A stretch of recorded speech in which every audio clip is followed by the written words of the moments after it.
Want to speak real English from your first lesson? Sign up for your free lifetime account at EnglishClass101.com. Top 10 language learning strategies. Let's begin. Befriending or dating someone who speaks English. Watching movies or listening to music in English. Read English newspapers or magazines. Record your voice and compare your pronunciation with native English speakers. Download dialogue tracks and listen to English conversations. Repeat the phrases that you hear out loud again and again. Review all the lessons on EnglishClass101.com to master them completely. Read lines slowly at first, then reread and increase your speed.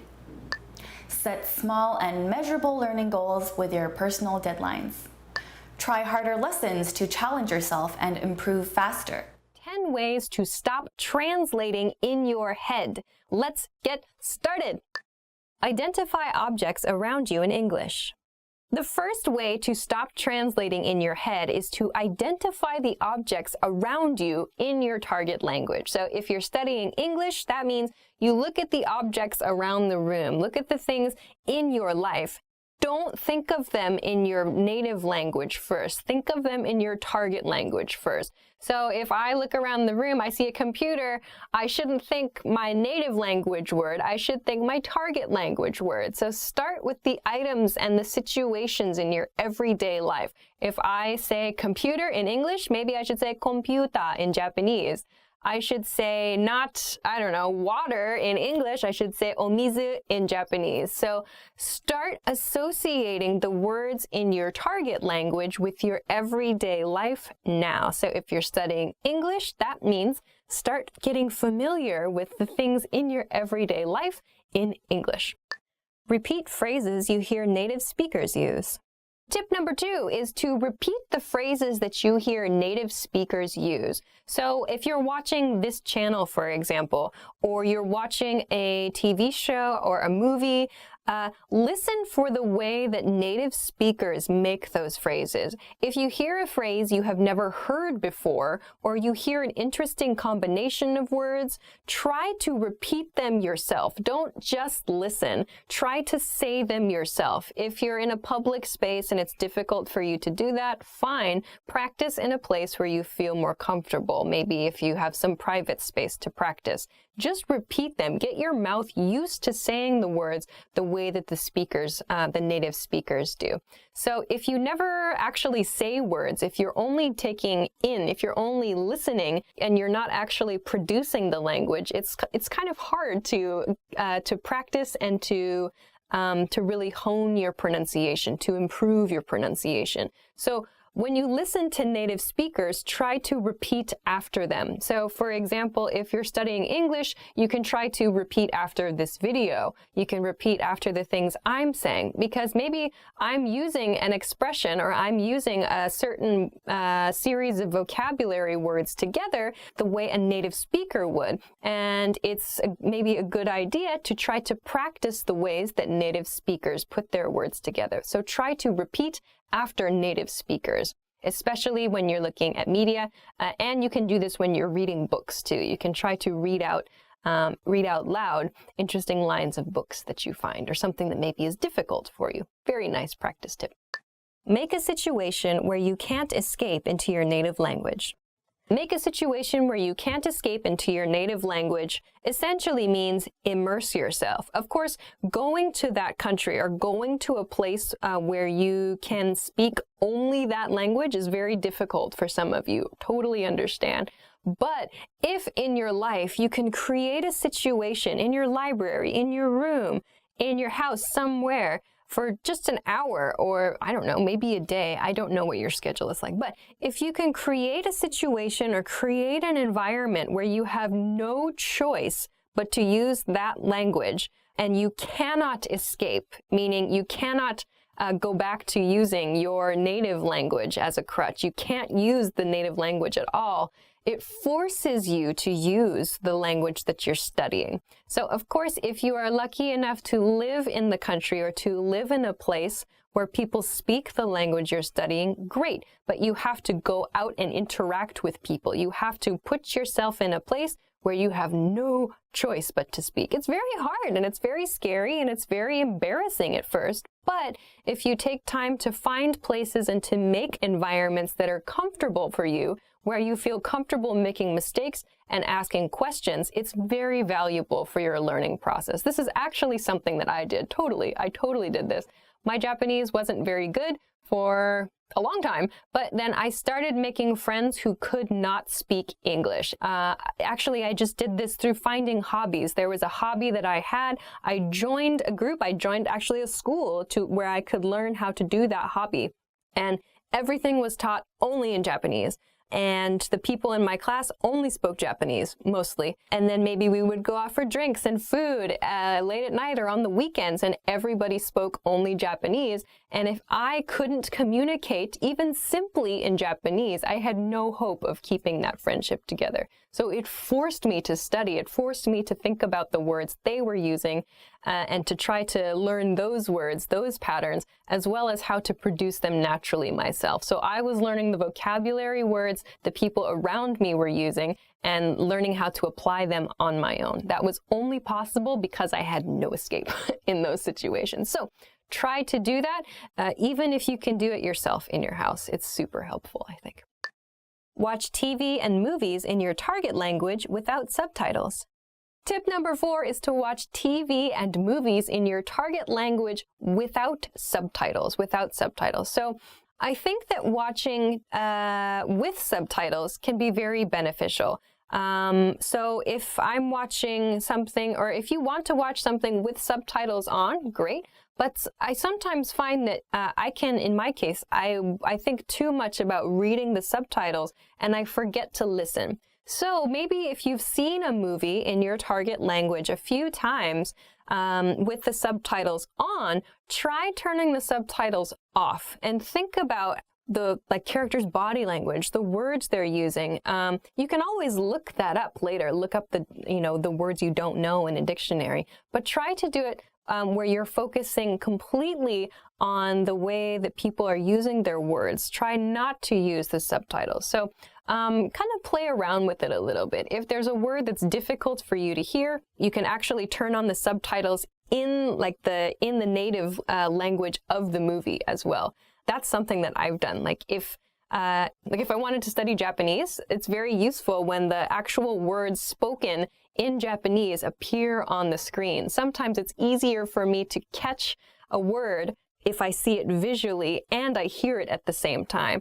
So another way to kind of explore how you can use TV and movies is to actually turn on the closed captions, like the words on the screen in the native language of the movie. So this is sort of 2 points in one. So 1, watch movies without subtitles, meaning subtitles in your native language. And hint 2 is to watch movies with closed captioning on, but the closed captioning is in your target language, not in your native language. So you can try those 2 things with TV and with movies. Don't bring a dictionary to your lesson. Tip number 5 is don't bring a dictionary to your lesson. Okay, so give me a second here. So I understand that dictionaries, especially electronic dictionaries, we have them on our phones now, are very, very convenient. Of course, it's important to use them and they're a great resource to have. However, one thing that really bothers me and that I think is detrimental, it's not helpful for students, is when students are in a lesson and they're practicing conversation and they reach a point in the conversation where they don't know the word they want to use. They know it in their native language and they don't know how to say it in their target language. They pull out their dictionary. They say to the person listening to them, their practice partner in their lesson where they have a limited period of time, just a moment. And then they look it up on their phone and it takes a few seconds, the flow of the conversation stops, and then they say a word. And it's like, whoa, no, that's not, you don't have that ability. You don't have the ability to do that in a conversation with a native speaker. Most people, if you go to a bank and try to open a bank account, are you really going to pull out your dictionary and sit there and try to communicate, just a moment, as you look up each word you don't know? No. Or if you do, that's not a real conversation. So instead, try using a different strategy. By that, I mean, if you find a word you don't know in conversation, explain the word to your conversation partner. Maybe they know the word. If you're speaking with a native speaker, this is a chance for them to teach you a word. I find that when people take the time to teach me a word, I remember the word much better than just looking it up on my dictionary. So try to resist. Maybe you can bring a dictionary to your lesson, but don't use it or try not to use it in your conversation practice. It destroys the flow of a conversation. So instead, practice the skill of describing the vocabulary word you want to use and learn how to ask the meaning of a word or learn how to ask for a vocabulary word from your partner. So you can use an expression like, what's the word that means blah, blah, blah. Or, it's this thing that does this and this and this. So this is an opportunity for you to describe characteristics of something or find a different way. You can use your body language. You can use whatever. You have a lot of tools, but try not to use a dictionary in a conversation because it's not realistic. Train responses to common questions. Number 6 is a quick one, I think. Hint number six I have is just to train responses to common questions. Train responses to common questions. So for example, a very common question in English is, hey, how are you? You should know how to answer this question. Just have a default response. Hey, how are you? I'm good. If it takes you a long time to answer the question, hey, how are you? You need to practice. I think that's a pretty good indicator. So, for example, sometimes I ask students a question like that they haven't quite gotten the idea of how to respond just yet. They're not so quick at responding. I say, "Hey, how are you?" And they say, "Yes." And then they think and they go, I'm good. And it's like, that's a very common question. So think about just a default response that you can spit out, that you can quickly say. If it's, how was your weekend? Or, hey, what's up? Or what do you want to do for dinner tonight? Think about just a handful, meaning just a few responses to those questions and train them quickly. Just, how are you? I'm good. How are you? I'm okay. How are you? Not bad. There's 3. So it's just training responses to those questions. There's no reason to be surprised by a question like, how are you? That's a very common question. So for those common questions, train responses to that. We've got a bunch of videos, especially beginner level videos, for some example responses you can do. So don't get stuck with these little questions. Just train a few responses, practice a few responses till they feel natural to you. It'll save you time and it'll help the person asking the question too to move forward in the conversation. Yay! Study with materials that don't provide a translation. The next tip is to study with materials that don't provide a translation. So by this I mean, if you're using worksheets or some kind of textbook or whatever, and it has your target language, the language you're studying, and it has your native language next to it. While this can be useful, I feel that if you can, studying your materials only in your target language and then simplified explanations for more detailed points, also in your target language, can be a little bit better. So I don't want to say you should only study things in your target language and nothing from your native language, because of course it can be helpful sometimes to look up a word or to understand a grammar point in your native language. But where possible, if you can find something that provides simplified explanations in your target language, it can be really, really helpful because, again, you're learning to think on a simpler, on a more basic level about the language you're studying in the language that you're studying. So this can be really, really good. So finding some materials to use where there's no translation. Maybe you can practice, of course, with books and with written materials, but also with video materials as well. So there are a variety of different ways that you can find materials in your target language, in video and TV. So some things to think about there are the level of vocabulary words people are using in the media content you're watching, who the media content is intended for, children, young adults, the speed at which the speaker is talking. So like I have the ability to change the level of difficulty of videos based on the rate of speech, the vocabulary words that I use, and how many like idioms and things I use. So I could make a video very difficult. We could make a very difficult video series by leveling up our vocabulary use or by speaking very quickly. Or, as you might see in like our English in 3-minute series, we can also use very simple vocabulary and speak at a low rate of speech. So maybe right now this is a very intermediate level video. So please think about that. So not just for written materials, but also for your audio and visual materials. Think about who your audience is, the level of the material, and so on. It can be really fun. And it can be helpful to think about your target language in your target language. All right, we're almost done. Study phrases in addition to single vocabulary. The next tip is study phrases in addition to single vocabulary words. So yes, of course, vocabulary is important, but I find it personally very, very useful to look at how a vocabulary word is used in a phrase. Because sometimes using it in a phrase helps you understand the nuance of that vocabulary word really, really well. So if like a word like crazy, for example, in English, depending on the situation where the word crazy is used, it could mean something different. It could mean like a person who's mentally confused or mixed up. It could also mean something really good. It could mean something really bad. So if we look only at the word crazy, it's quite difficult to understand really the meaning of the word. But if you look at the way the word is used in a phrase, you can get a lot more information. So take a look at the way people use words in phrases, not just as single vocabulary words. You can learn a lot more that way, I think. Do your daily activities in English where possible. The next tip is to do your daily activities in your target language. So if you're studying English, that means try to do some daily activities in English if possible.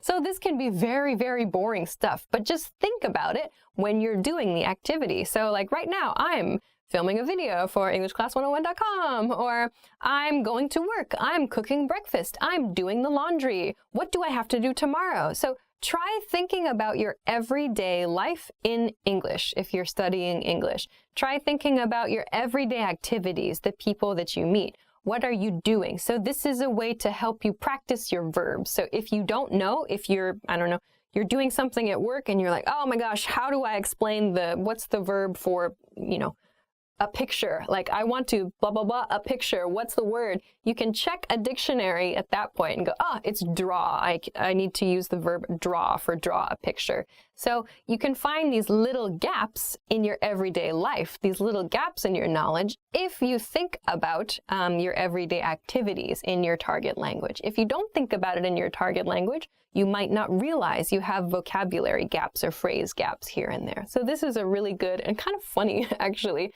way to study. Use a learner's dictionary for new words. The last tip is to use a learner's dictionary for new words. So in English, there are learner's dictionaries available in English. So my personal favorite is Merriam-Webster. Merriam-Webster is a fantastic dictionary resource. They're so interesting and they have tons of historical information. I really do just sit and read things on the dictionary page lately. It's true.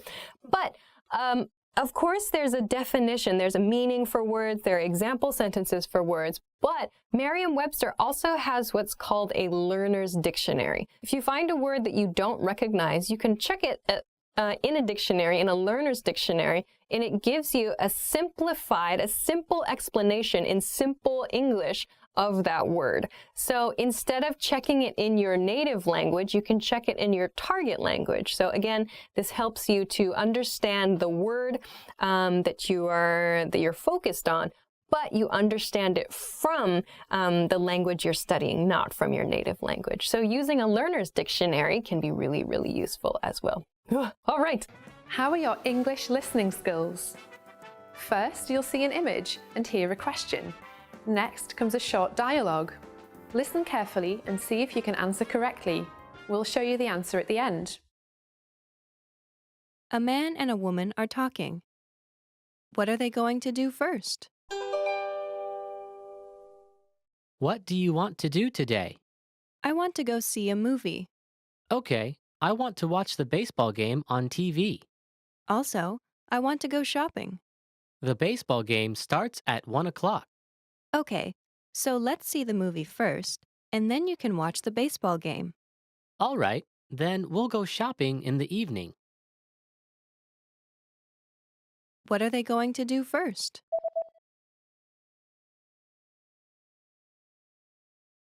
A man and a woman are talking. What are they going to do first? What do you want to do today?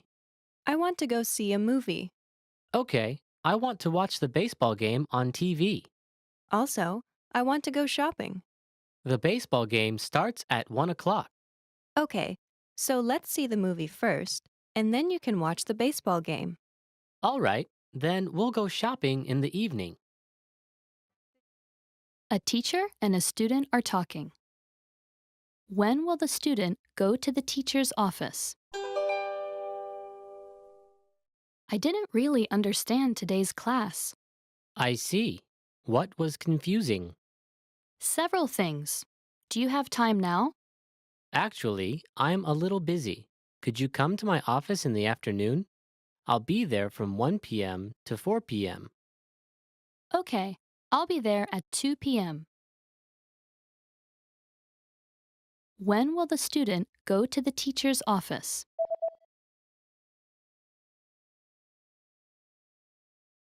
A teacher and a student are talking. When will the student go to the teacher's office? I didn't really understand today's class. I see. What was confusing? Several things. Do you have time now? Actually, I'm a little busy. Could you come to my office in the afternoon? I'll be there from 1 p.m. to 4 p.m. Okay, I'll be there at 2 p.m. A woman is having lunch in a restaurant. What is she going to order? Would you like to have coffee or dessert after the meal? What desserts do you have? We have pudding and apple pie. Actually, I'll just have coffee. Do you want cream or sugar? Cream, please. What is she going to order?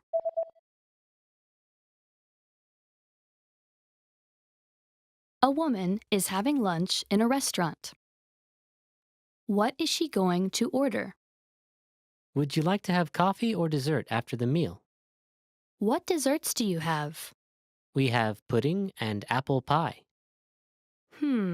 Actually, I'll just have coffee. Do you want cream or sugar? Cream, please. Did you get it? Good evening, in-room dining. This is Alex. How may I be of service? Hello, I would like to order some food. Of course, ma'am. Just to confirm, this is Mrs. Rawson in room 417? Yes, it is. Excellent. May I take your order? Yes, I would like a turkey sandwich on a Parmesan bagel, And what to drink? a Diet Coke. Will there be anything else? Yes, I would also like a wake-up call for 7. A woman is waiting for a man. Where is the woman now? Hey, really sorry, but it looks like I'll be 30 minutes late. Okay, I'll wait for you at the cafe. Cafe? Where is it? It's next to the bookstore. There's a bakery across from the cafe. Okay. Where is the woman now?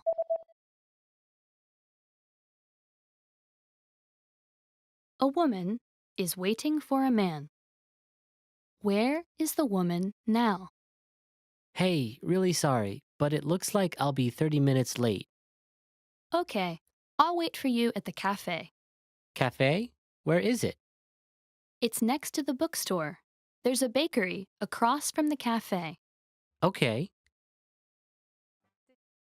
A man and a woman are talking about summer vacation. What is the woman going to do on her summer vacation? Have you already planned for the summer vacation? Not yet.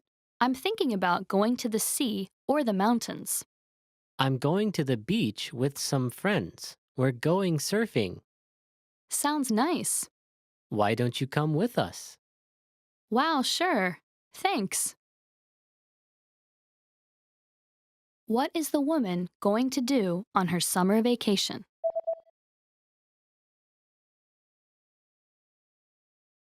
A man and a woman are talking about summer vacation. What is the woman going to do on her summer vacation? Have you already planned for the summer vacation? Not yet. I'm thinking about going to the sea or the mountains. I'm going to the beach with some friends. We're going surfing. Sounds nice. Why don't you come with us? Wow, sure. Thanks. A man and a woman are talking. What did the woman eat this morning? Oh, I'm hungry. Did you eat anything for breakfast? Yes, I did, but only a little. What did you eat? I had yogurt and coffee. That's not enough. You'll need some bread and fruit, too. What did the woman eat this morning?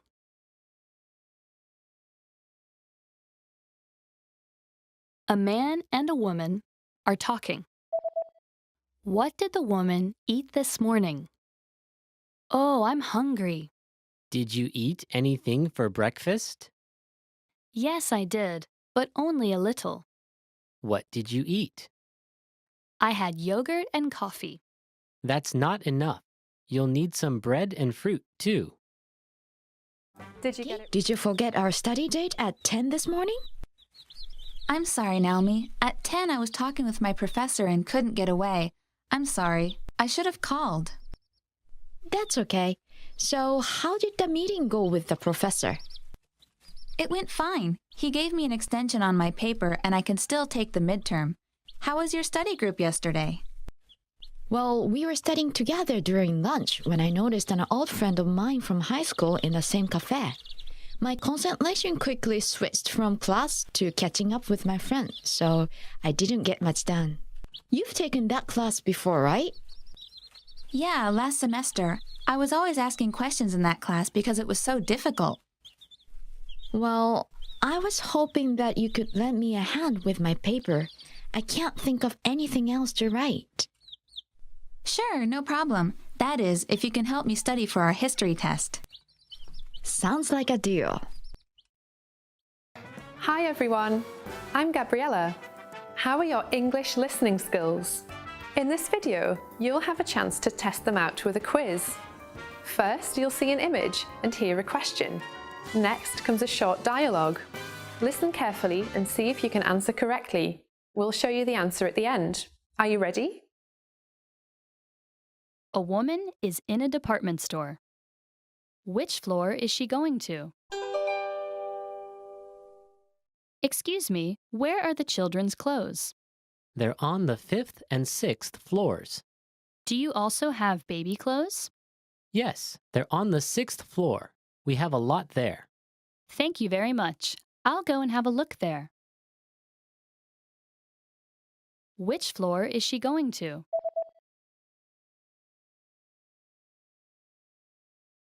A woman is in a department store. Which floor is she going to? Excuse me, where are the children's clothes? They're on the 5th and 6th floors. Do you also have baby clothes? Yes, they're on the 6th floor. We have a lot there. Thank you very much. I'll go and have a look there.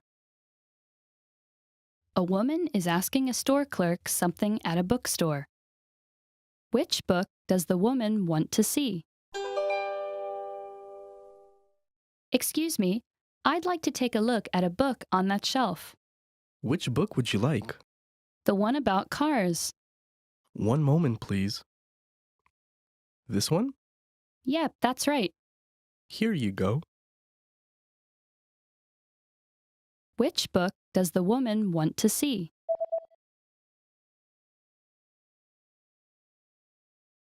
A woman is asking a store clerk something at a bookstore. Which book does the woman want to see? Excuse me, I'd like to take a look at a book on that shelf. Which book would you like? The one about cars. One moment, please. This one? Yep, that's right. Here you go. A man and a woman are looking over a menu at a restaurant. What's the man going to order? What are you going to order? The pizza looks delicious. I think I'll go with that. I had pizza yesterday, so Okay then, what about the hamburger? sounds good. I'll go with that. What's the man going to order?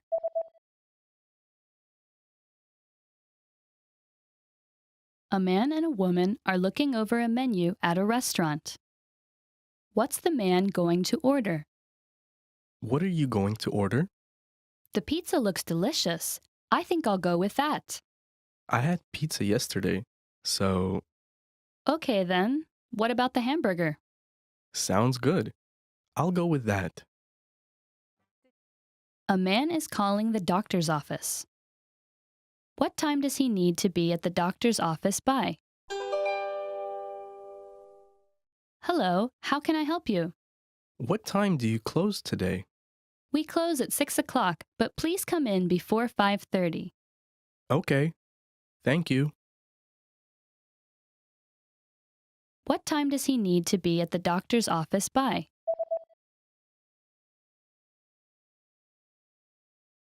A man is calling the doctor's office. What time does he need to be at the doctor's office by?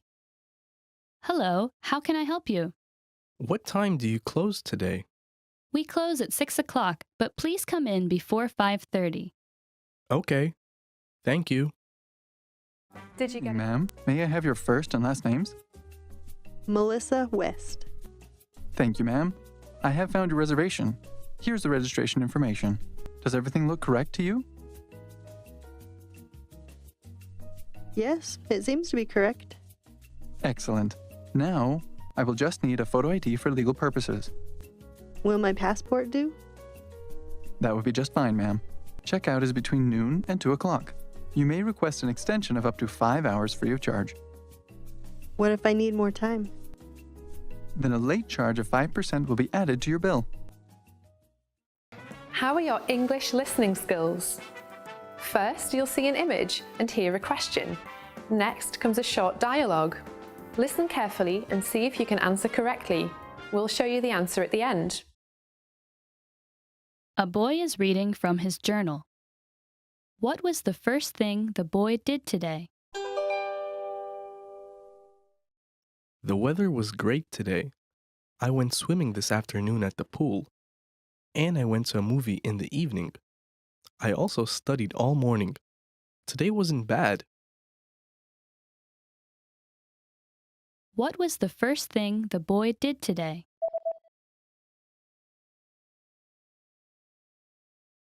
A boy is reading from his journal. What was the first thing the boy did today? The weather was great today. I went swimming this afternoon at the pool. And I went to a movie in the evening. I also studied all morning. Today wasn't bad. A woman and a man are looking at a photograph. Which photo are they looking at? This is a photo of the soccer team your son is on, isn't it? Which one is your son? This one. Oh, he's the tallest one. Yep. He's even taller than the coach. Which photo are they looking at?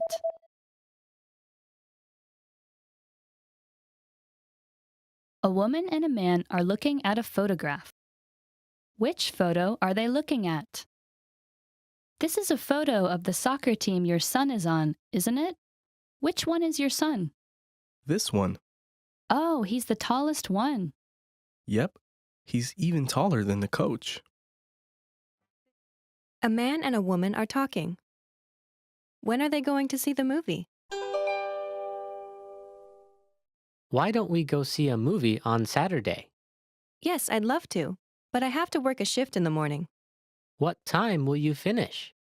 I'll finish at 2 o'clock. Then let's meet up at the cafe at 3 o'clock and see a movie at 4 o'clock. Okay. When are they going to see the movie?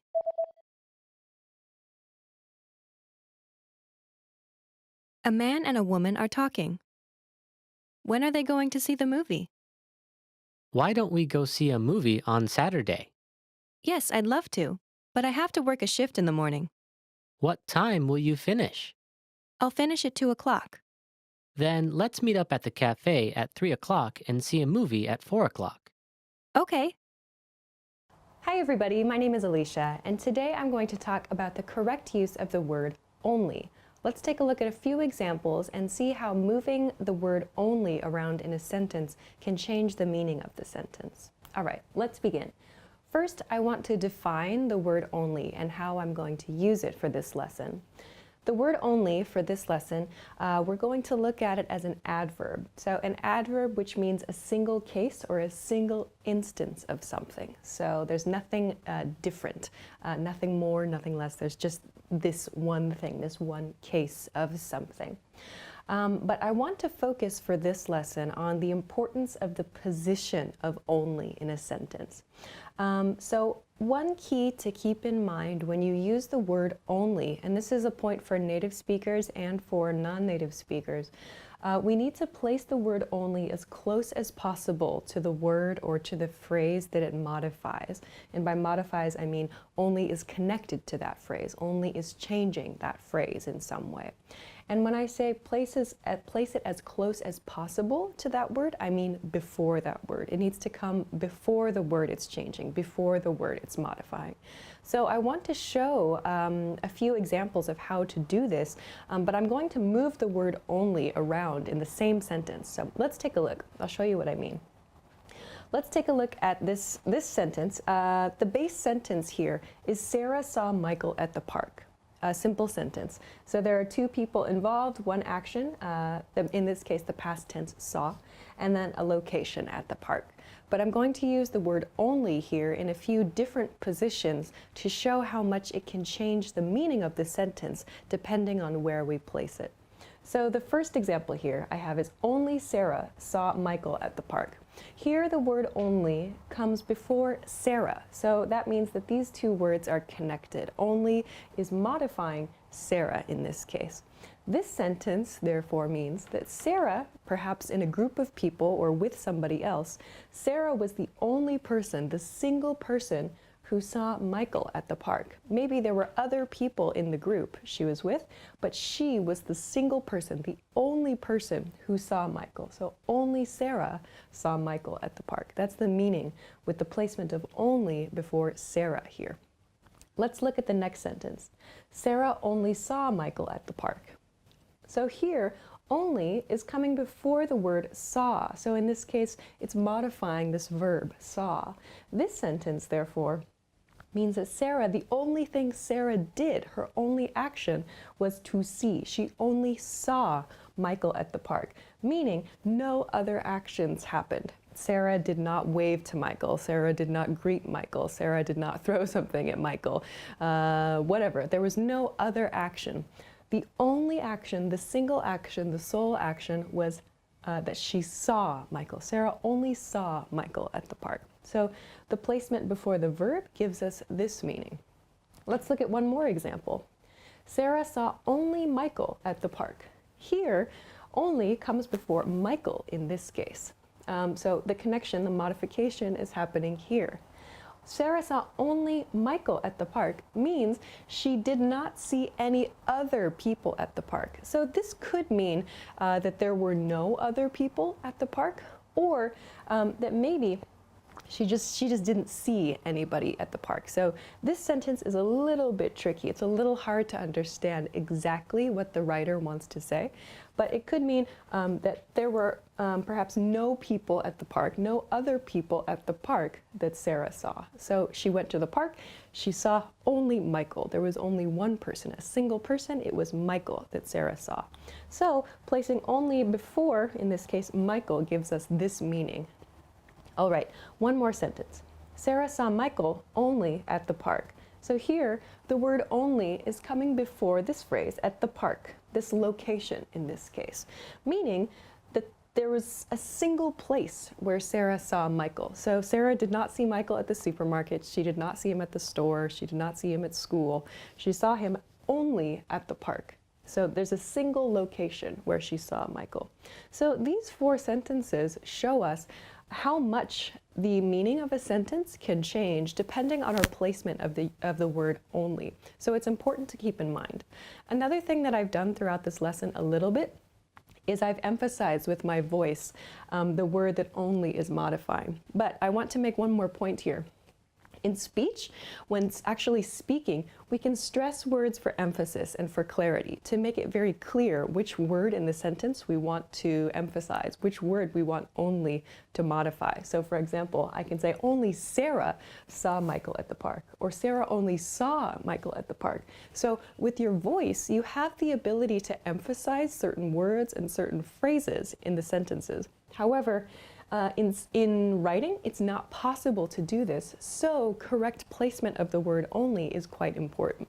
So I wanted to give you a few examples, and it's just something to think about the next time you use the word only. So make sure that you're placing the word only as close as possible to the word that it modifies. So just something to keep in mind. All right, so that's it for this lesson. If you have any questions or comments, please feel free to let us know in the comment section below this video.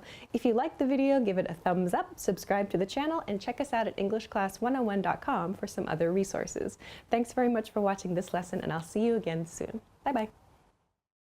Hi everybody, my name is Alicia. Today I'm going to talk about how to use the word almost. I'm going to show a few different example sentences and give you a couple pointers, some things to watch out for when you're using this word. So first, let's look at the meaning of the word almost. So almost is an adverb. It's a word that means nearly or not quite or not completely. It can also mean similar to something, but not exactly like something. So I've got a lot of example sentences here that I hope to talk about to kind of explain the use of almost. Before I do that though, I want to mention this point over here. Almost comes before the word it modifies. So modifies means like almost is attached. You can think of it as being attached to another word and almost changes the meaning of that word. So using almost before another word or before another phrase adds this meaning of nearly or not quite or not completely to that word or to that phrase. So let's begin with that and look at a few examples. I almost forgot my homework. So here almost comes before the verb forgot in this case, meaning I nearly forgot my homework. So the word almost, like I said, almost should come before the word it modifies. So here it's modifying the word forgot. So I nearly forgot my homework. I was very close to forgetting my homework. Another example, he almost always calls on his way home. So here it comes before the word it comes before the word always in this case. Almost always, meaning maybe like 95% of the time or 90% of the time. So not always, but nearly, very nearly always calls on his way home is the meaning of this sentence. Okay, let's look at another one, maybe an opposite meaning here. They almost never leave the house. So here we've got never as the word that almost is modifying. So almost never means you can think of it in terms of a percentage, for example, like 5% of the time they leave the house. Very, very close to zero, but not quite zero. So almost never, not quite never, but very near to never. The next one, you're almost finished. You're almost finished. So here almost is modifying the word finished. So in other words, you're nearly finished in this case. Maybe you're nearly finished with your job for the day, or you're nearly finished with your homework, for example. You're almost finished is the meaning here. Let's look at the next sentence then. So the next sentence is we're almost home. We're almost home. In this case, almost is modifying the word home. Home, in this case, means at your place of residence. So to be in a status of being at your place, at your dwelling, at your residence. So to be almost home means nearly at your house, in other words. So we can modify in this way. Similar to this negative I used up here with never, we've got there's almost nothing left in the refrigerator. So again, almost nothing in this case. So very nearly no things, very nearly maybe nothing to eat or no food in the refrigerator. So this sentence means there's something in the refrigerator, a few things maybe, but almost nothing. So very little of something. Okay, the next sentence shows another point that I want to make about the placement of the word almost. I mentioned in these initial example sentences that the word almost comes before the word it modifies, as we've seen so far. However, when you're using the verb to be and the variations of it, like was and were, for example, almost comes after that verb. So let's look at an example of that. Here I have, he was almost fired from his job. So here's my to be verb, in this case using was. He was almost fired from his job. So here, almost follows the verb to be. This is a slight change. I'll show you one more example sentence later. So again, let's go back to this first pattern. Almost no one came to her party. So here, almost begins the sentence. It's modifying the word no one. Almost no one came to her party, so meaning very few people came to her party. Lastly, let's look at one more to be example. Here, I was almost late for the movie. So again, here's our to be verb, I was, and almost follows that to be verb. I was almost late for the movie. Okay, so these are quite a few examples of how we can use almost. I want to talk a little bit about some other ways to use almost. We use almost with time and quantity expressions. So in these cases, we use the word almost before the time or before the quantity. Let's look at some examples. For example, we've been waiting almost 2 hours. So here, 2 hours is a length of time. We use almost before that, so nearly 2 hours. Not quite 2 hours, but nearly 2 hours. The next example, I've lived here for almost 5 years. So that doesn't mean 5 years exactly, but very nearly 5 years. Same thing here. He said there were almost 5,000 people. So almost 5,000, not quite, maybe like 4,900, for example. Very nearly 5,000. Again, the recipe made almost 200 cookies. So again, not quite is the meaning here. So all of these kind of, we use this when it's easier to round up, to use like the next easily recognizable number. Like it might sound strange in the last example to say the recipe made 498 cookies. It sounds very, very specific. And it also sounds like maybe the speaker counted each individual cookie.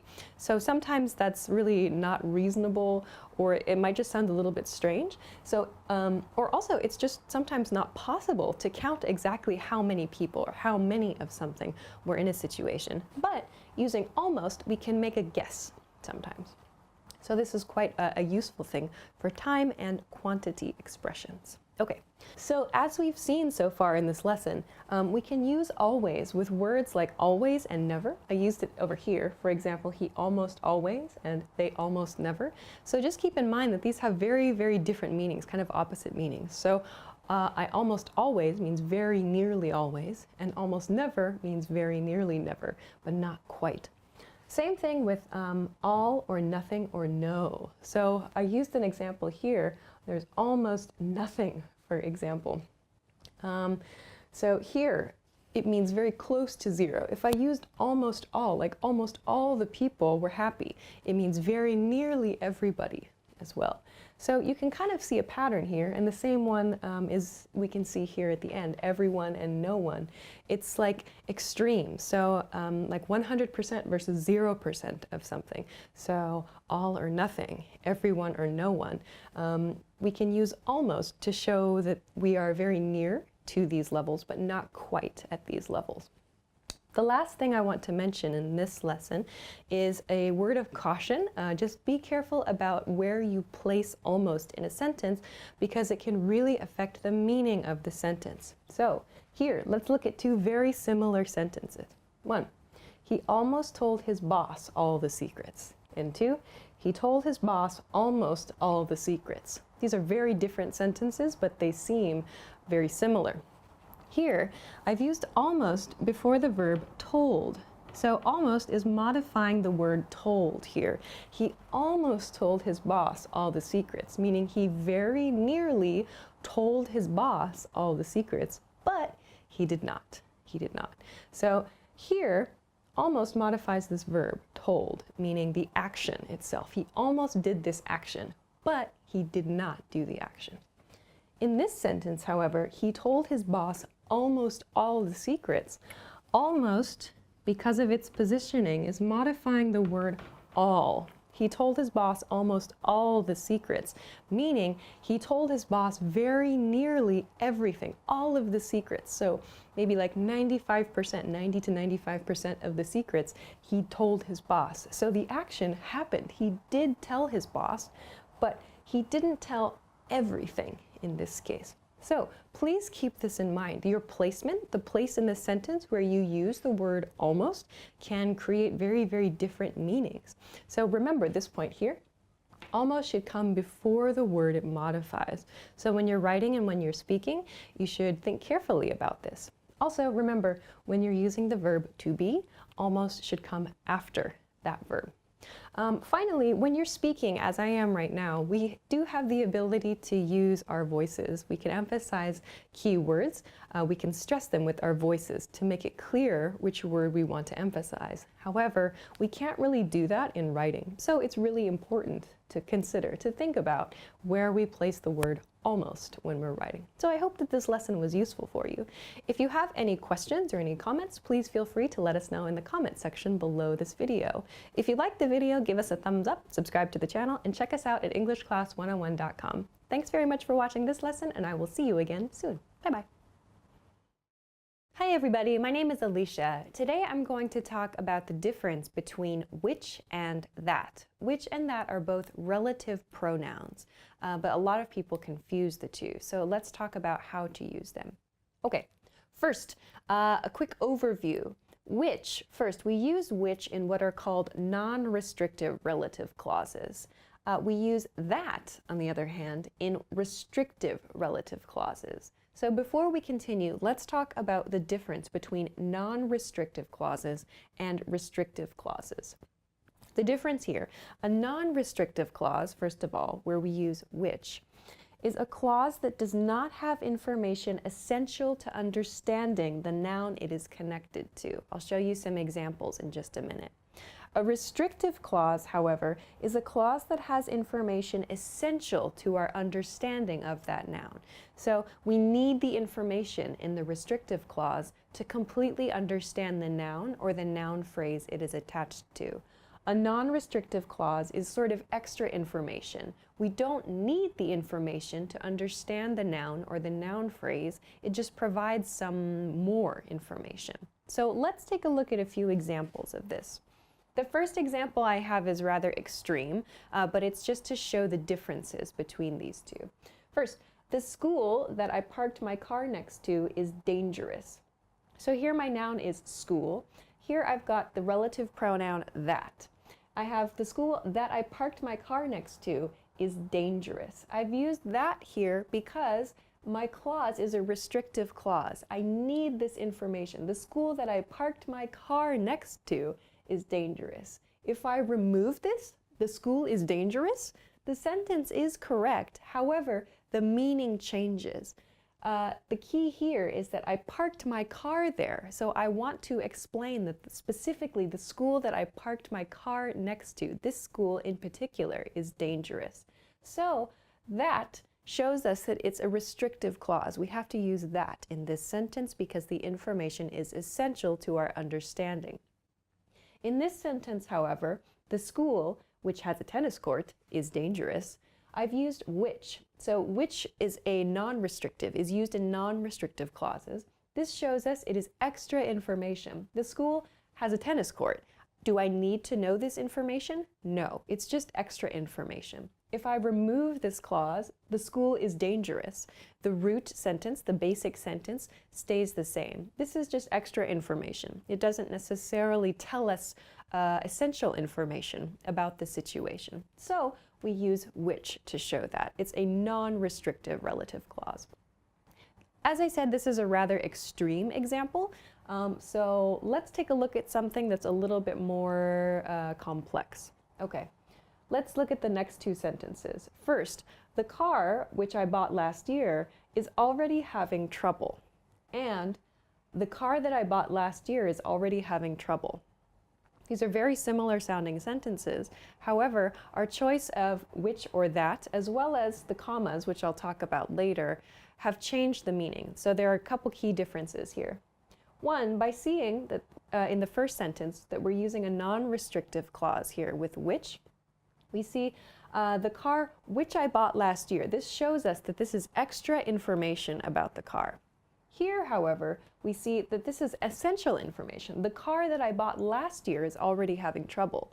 So the speaker could be saying here, with this sentence, the second sentence, the car that I bought last year, specifically a car that the speaker purchased the previous year. This sentence means, therefore, the speaker might have other cars. The speaker is specifically meaning this specific car that he or she bought last year.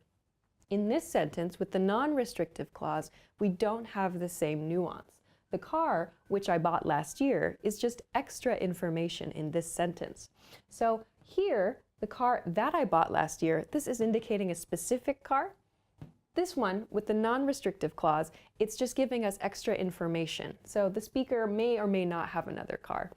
We don't know. So that's all I want to say about that. Okay, but a question that many people have is, how do you know whether it's a restrictive or a non-restrictive clause? So this is a quick tip, a quick hint for native speakers and non-native speakers, actually.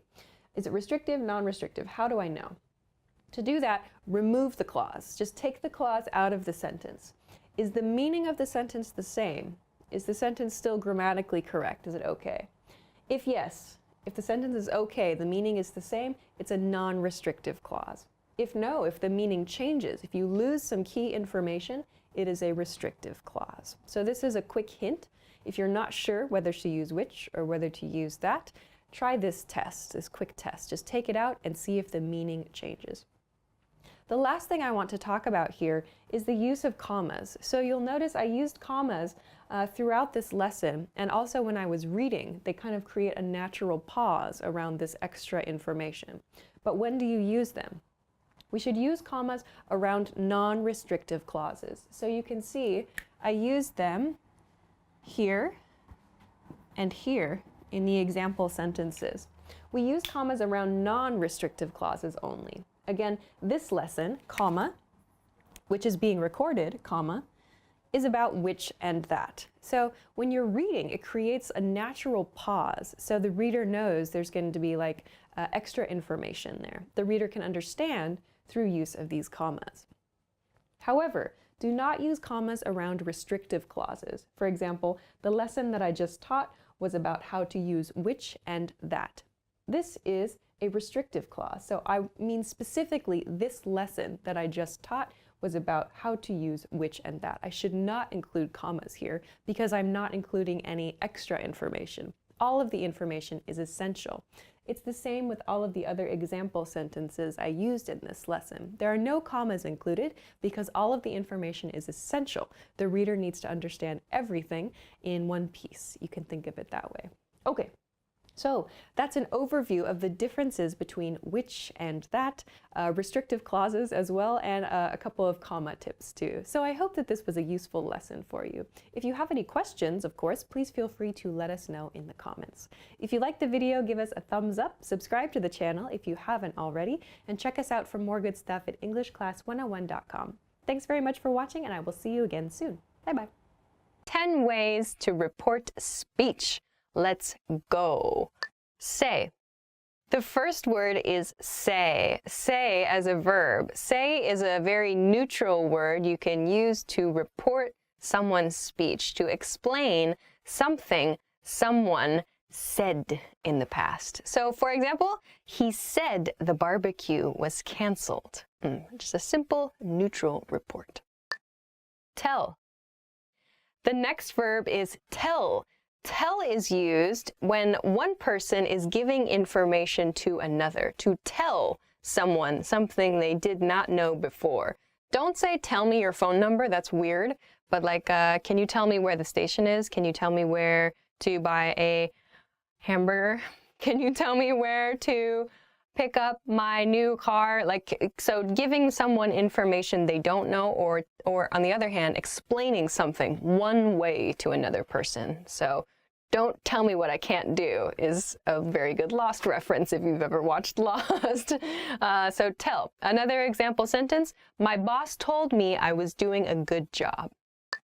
Speak. The next one is speak. Speak.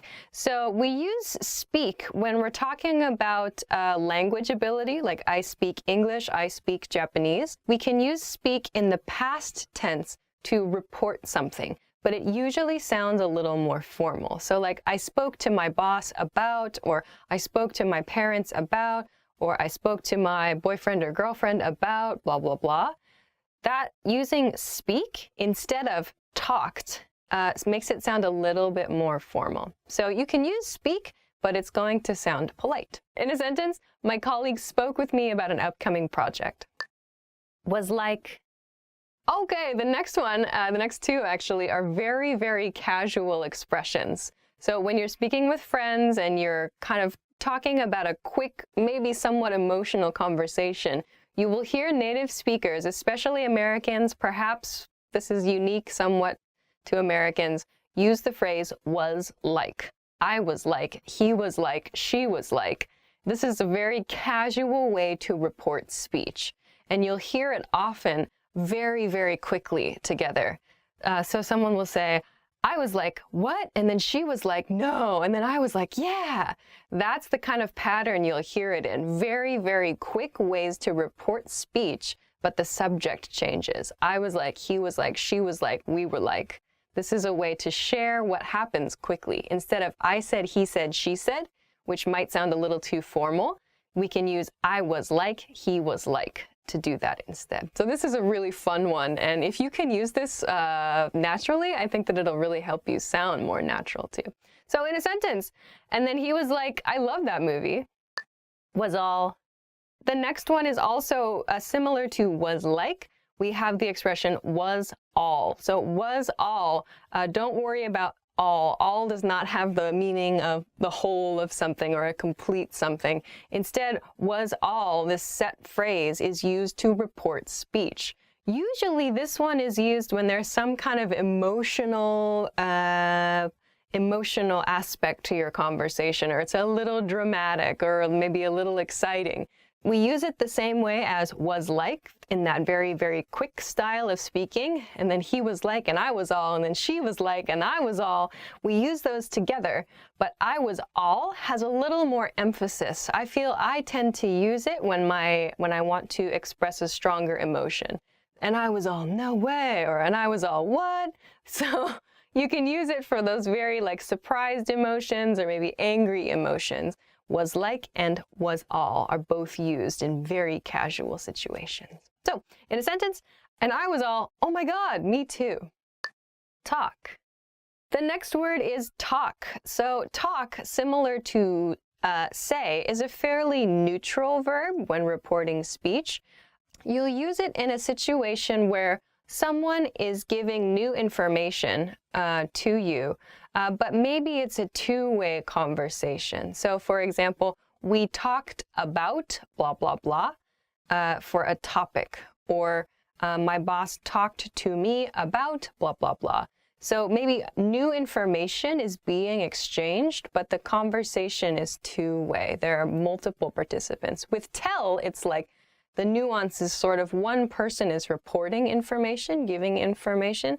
With talked, there's an exchange happening there.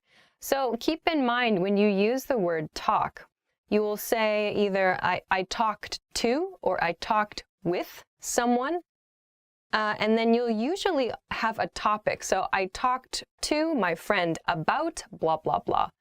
I talked to my friend about my new apartment. I talked to my boss about a raise. I talked to my dog about what dogs do. So there's some kind of exchange happening there. You'll need to use to or with when you're referring to the person or entity you're talking to, and you'll use about to refer to the subject. So you can use this one, when you want to discuss exchanges of information. So in a sentence, she talked to me about my family. Mention. Let's go to the next one. The next one is mention. Mention is used when like something is there's just one small point in a conversation, like just a little side note, or maybe it's not the focus of a conversation, but just something someone says quickly, or there's just a little thing that you hear. Oh, you mentioned something about blah, blah, blah, or you mentioned that a new project, like it's maybe not the focus of the conversation, but something that you heard a little bit about. That's when we use the verb mention. We can also use it in a statement, like please mention any skills you have on a resume. So the nuance is sort of like just a little bit of information is when we use mention. So in a sentence, our manager mentioned upcoming changes at the company. To go on and on. Okay, the next expression is to go on and on. So to go on and on means just to talk for a very long time. So maybe you have a coworker or a friend or a family member that just talks and does not stop talking. We say to go on and on. That's the expression we use. So in a sentence, the speaker at the seminar was going on and on about the topic. If you really want to emphasize it, you can say it was going on and on and on and on and on. That really emphasizes that the person continues to speak. So if you know somebody who does that a lot, you can use this expression to talk about them. According to. The next expression here is according to. According to is used actually in the news or like to officially report something. So according to sources or according to the police, according to the government official, according to my teacher, according to my mother, these are like direct reports of information, and they're direct reports of information from a specific source. So according to the newspaper, my neighborhood has 50,000 amazing ramen shops. That's not true. But if I want to, instead of just saying my neighborhood has 50,000 amazing ramen shops, I'm giving a source for that. So according to my newspaper, this is where I got the information. So this is important to use in news, in newspapers, and any kind of official documentation. You will see and hear according to in these cases. In a sentence, according to a witness at the scene, the suspect escaped. Report. Great, so the next one is report. So report, similar to according to, we use report in more official situations. So to officially share information, like to report to the police, to report to your teacher, to report to your boss. Sometimes it means to submit documentation, like to give someone a written report. Sometimes it's to share information officially, just with your voice, to report news or to report an update.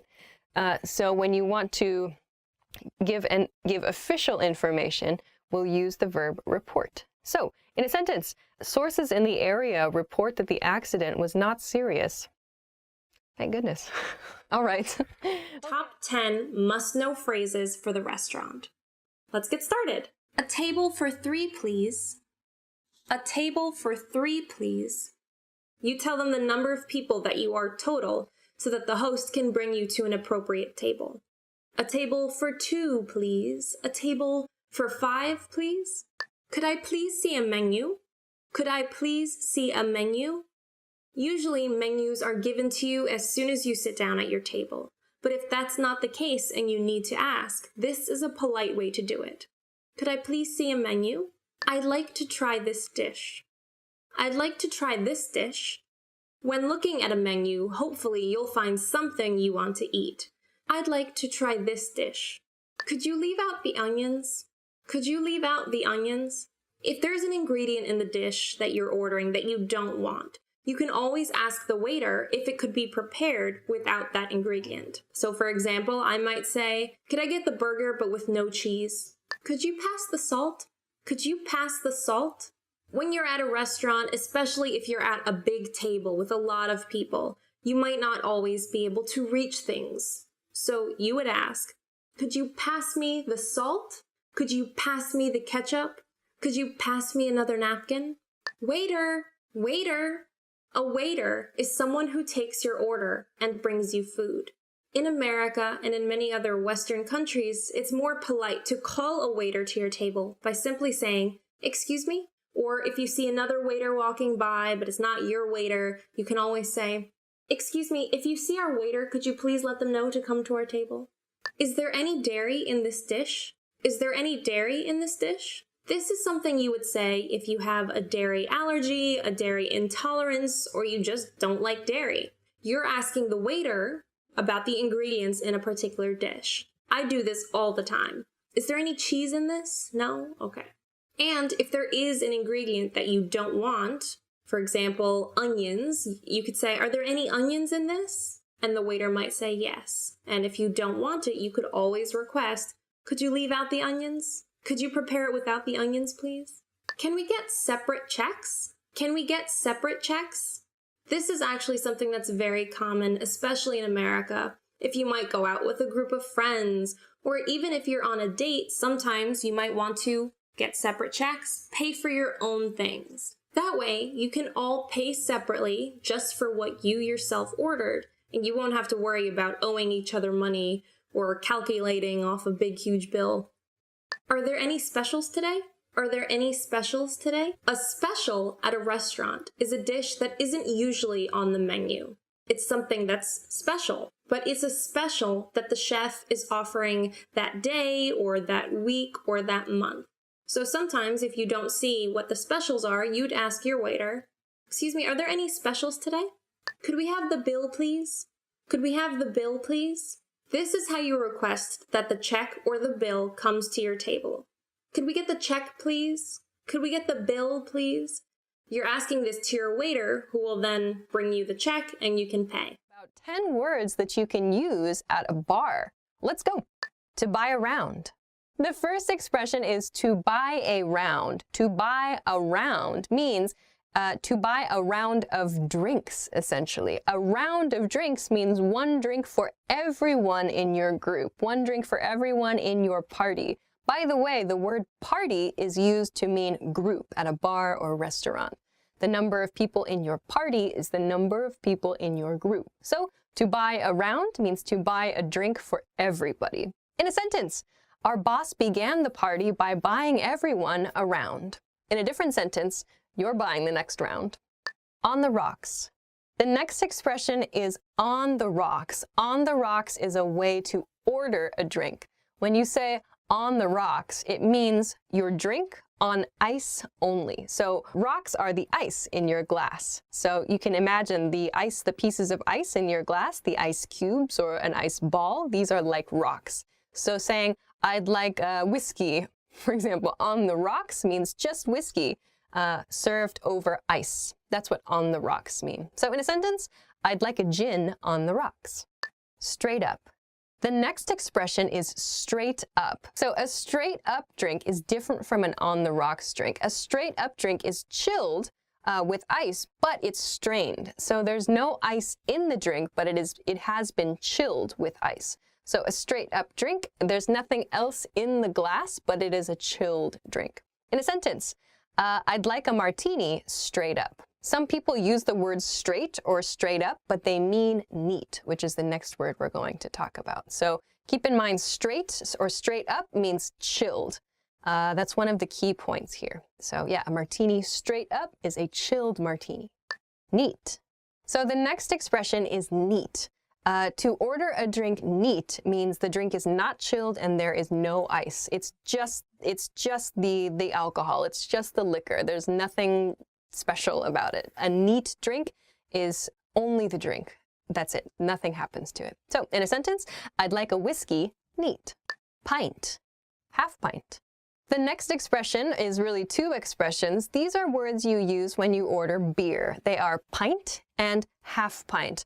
Depending on the country that you live in, pint can be a different size. They vary by a few milliliters depending on the country where you live in. A half pint then is roughly half of the pint size. So a half pint and a pint are two sizes we use to order beer. In a sentence, can I have a half pint of this stout? Chaser. The next expression is chaser. So a chaser is something you use to follow an alcoholic drink. Chasers are often used after shots. So shots are small drinks that are usually kind of strong in alcohol content, and they have a very strong taste. So some people like to have something after that. They call it a chaser. So the image is that the second drink is chasing the first drink into your body. You can think of it that way. The chaser is a non-alcoholic drink. So it could be water, it could be soda, it could be something like that. Juice, maybe. So chaser. In a sentence, shots of tequila are often followed with chasers. To be tipsy. The next word is to be tipsy. To be tipsy is a way to describe your feeling when you're drinking. So if you can imagine when you're standing straight up, when you're standing as regular, you're very confident and tall and you don't move very much. But if you feel tipsy, this comes from the verb to tip, like this. So something tips to one side or another. Think of your body in this way. So we use the word tipsy, the adjective tipsy, to describe this feeling. Maybe you're not so steady on your feet. You could tip over at any time. That's called being tipsy from alcohol. Okay. So in a sentence, let's see. I'm a little tipsy. I need some water. To be drunk. The next expression is to be drunk. So we talked about the word tipsy. So tipsy is a little bit a little unsteady, but drunk is just a mess. You're just a disaster. Maybe you're being noisy, you're being loud. It's difficult to control your body or your friend's body, whatever. So drunk is usually seen as a negative thing. So drunk expresses, it's just not pretty sometimes. So in a sentence, your friend is drunk, let's take him home. To call it a night. The next expression is to call it a night. To call it a night means to decide to finish at the bar, to go home. You're ready to be done. So here I'm going to call it, I'm going to say, this is tonight. Tonight is finished. So in a sentence, it's been a long evening. I'm going to call it a night. Means I'm going to go home. I'm done. It's a casual expression. Hangover. And then one more that you can use maybe the day after you visit a bar is hangover. So a hangover is a noun. Hangover is the word we use to describe the feelings after drinking too much. So maybe you feel sick to your stomach, you have a headache, your body is sore.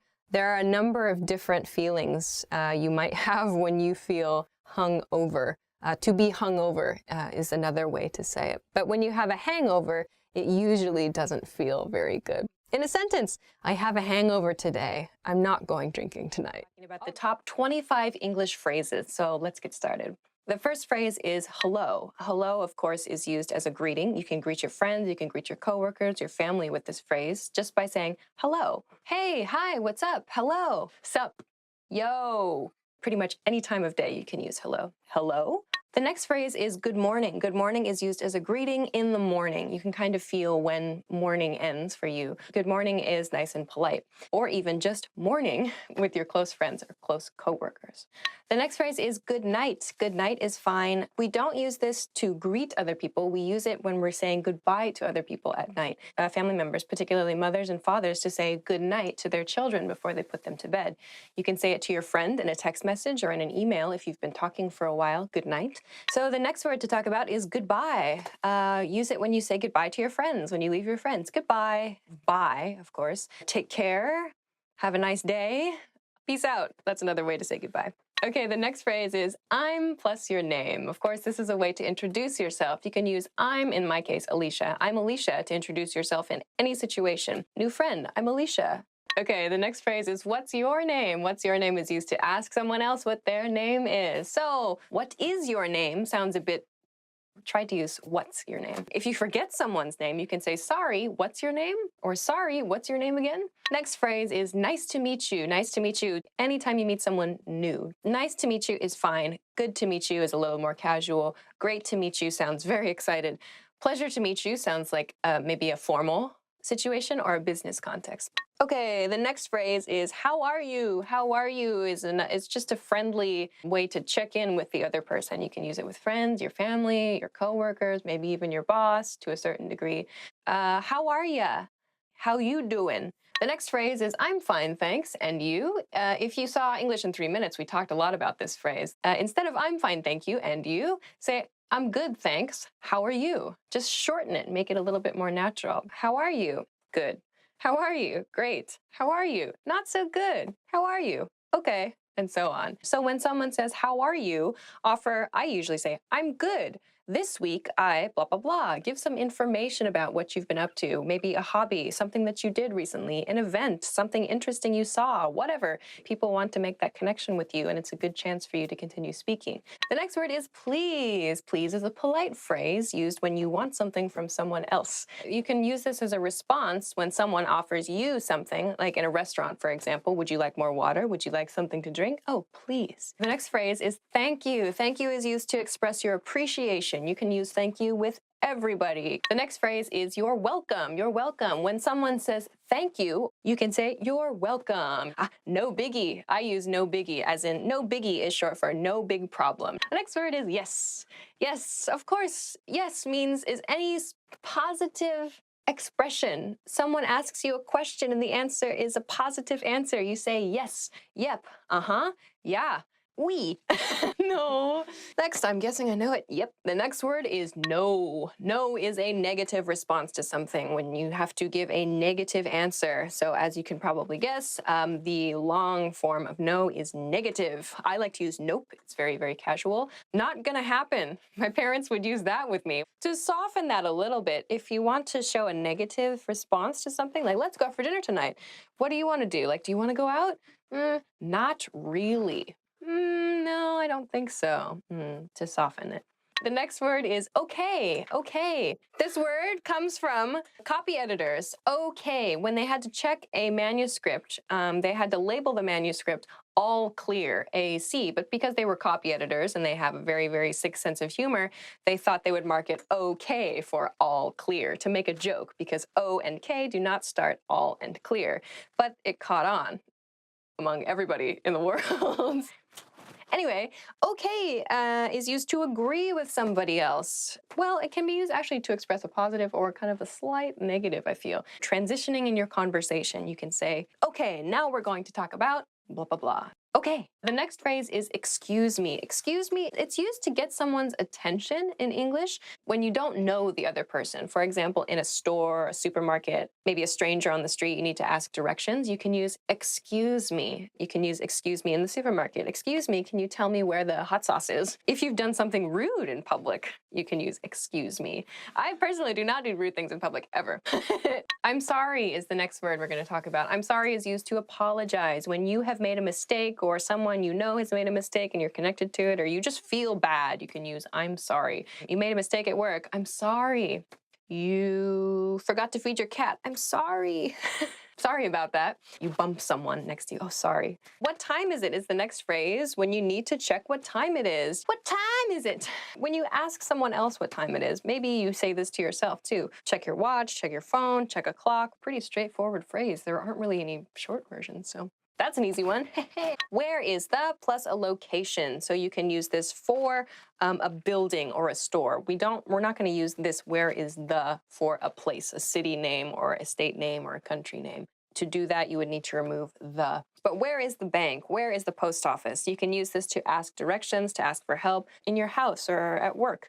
Where is the copy machine? Where is the file I need? Where is the blah, blah, blah? Where is the bathroom is perhaps a very important question to know. The next one is, may I use the restroom? May I use the restroom is a polite and soft expression that you can use if you need to use the toilet, you need to use the washroom. When you're at someone's house for the very first time, when you're in a place that is new to you, you can can ask, may I use the restroom? More casually, can I go to the bathroom? To be very polite, you can say, may I go to the bathroom? The next phrase is, I would like to order something. You can use this at a restaurant probably, or in any situation where you need to place an order. I'd like a pizza. I'd like a beer. Can I get the check, please? This will be used at a restaurant. When you've finished your meal and it's time to go, can I get the check, please? In a very, very casual situation, you can just say, check, please. That's fine. The next phrase is see you soon. See you soon is used with friends and family members, perhaps, when you expect to see them again soon after saying goodbye to them. This is used at the end of the conversation. You're going separate directions. You say, see you soon. See ya is also good, or just see you. To make it a little more formal, you can say, I'll see you again soon. Make a full sentence out of it that way. The next phrase is see you later. See you later is very similar to see you soon, but the point is with see you later is that you're probably going to meet that person again later on in the same day. The last phrase is really. Really is a very useful word because you can use it to show you are interested in a conversation with upward intonation. Really, really, tell me more. Or to show that you're not so interested in the conversation with downward intonation. Really. So there are many other words that you can use similar to really in this way, like seriously or oh, and so on. So it's a really good practice for your intonation. Ways to say hi. This should be fun. Let's get started. First is yo. This one is a little bit casual, in case you couldn't tell. Used for close friends, maybe family members if you have kind of a silly relationship with them. Just quick, short, easy to do. In a sentence, yo, how's it going? Howdy. Howdy, traditionally associated with cowboy culture, I suppose. You should play a banjo maybe, or you've just gotten off a horse. I don't know. I use howdy from time to time. Howdy, howdy, howdy, howdy. Dun, dun, dun, dun, dun, dun. That was my banjo. Yeah, in a sentence you might say, howdy folks, welcome to the barbecue place. Next is hey. Hey is good, friendly phrase. You can usually use hey with a wave and smile, look happy. If you don't, people might think that you're down in the dumps. People might think you're not in a very good mood. In a sentence, hey, I heard you got engaged last week. Congratulations. Something like that. It's usually kind of a cheery, happy expression. All right, next is what's up. What's up is the long form of sup. This does not literally mean what is above you right now. If you want to be funny, you can say the ceiling or the sky, but that joke gets old really fast and chances are the person you're talking to has already heard it before. It just means what are you up to? What is going on with you? In a sentence, what's up? Did you have a good weekend? Typical response to what's up is not much. Find out some more responses in English in 3 minutes. We did an episode on this. Nothing much. How about you? That's pretty good. Pretty good. Pretty good. Pretty good. I don't know what I'm doing. The next one is long time no see. You can use this when you haven't seen the other person for a long time. You're at a party, you're at an event, or whatever. Anytime it's been a long break, you can decide how long is. Not the day before or the week before, maybe a few weeks or a month, whatever's unusual for you and this other person. When you see them, you can say, hey, long time no see, how have you been? About 10 words for talking about beauty and skincare. So let's begin. All right. The first word is makeup. Makeup is all makeup. Everything we're going to talk about, almost everything we're going to talk about later is makeup. Makeup is usually used by women, but maybe men use makeup too. Makeup is usually put on the face to change the appearance of the face in some way. So in a sentence, I use makeup almost every day. Or I wear makeup almost every day. Use and wear are both okay. The next word is eyeshadow. So eyeshadow is makeup which goes on top of the eye, so the eyelid. This part is called your eyelid. Eyeshadow goes here on top of the eyelid. So in a sentence, what kind of eyeshadow do you use? The next word is eyeliner. Eyeliner. So eyeliner is used to draw a line, to draw lines near the eyes. That means it's safe to use near eyes. It depends on the person and their style, but maybe they use eyeliner to make lines in different ways on their face, near their eyes. In a sentence, eyeliner is really difficult to put on. Okay. The next word is lipstick. Lipstick, there's also lip gloss too. Lipstick is kind of the traditional, just like a single color. You apply it just on your lips and it gives, I don't know, not sometimes shiny, sometimes a very neutral, I don't know, depends on the lipstick. Lip gloss gives lips like this very glossy, almost like liquidy appearance. So lipstick and lip gloss have different effects. In a sentence, you have a lot of lipstick. The next expression is foundation. Foundation is the makeup product. It is applied to the skin, usually of the face. So it's used to make the face seem like all one color, foundation. Maybe people apply it with, I don't know, like a spongy thing or with their hands or What's a it brush. called? There's like a, I forgot what it's called. Isn't it like a sponge? I don't know. Something. Is it a beauty blender? Is that a thing? I think so. I don't know. I don't know. I'm the wrong I don't person. know. To... I don't know. Is a beauty blender a thing? I'm not very good at the beauty stuff either. I don't know. Anyway, foundation is intended to make your skin color appear even.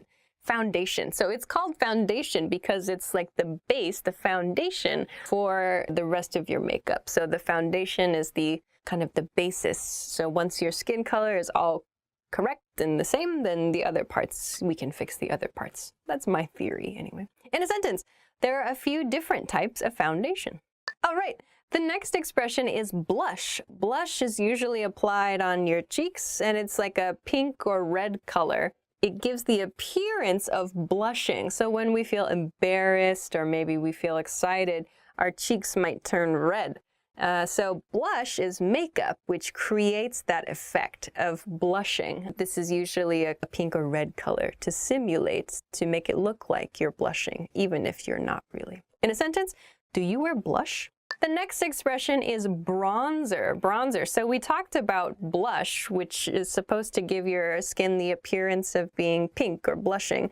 Bronzer gives skin the appearance of being more bronze or more tan. So you can apply this maybe in summer and it makes your skin look a little more tan, which you might like. Other people also may use bronzer to create shadows because it makes the skin a little bit darker in the places where it's applied. So there are a few different ways to use bronzer.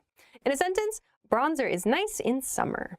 The next word is face wash. Face wash. So this is a special soap that's for your face, specifically for the face. Maybe your face is very sensitive or you have some, I don't know, trouble spots or I don't know.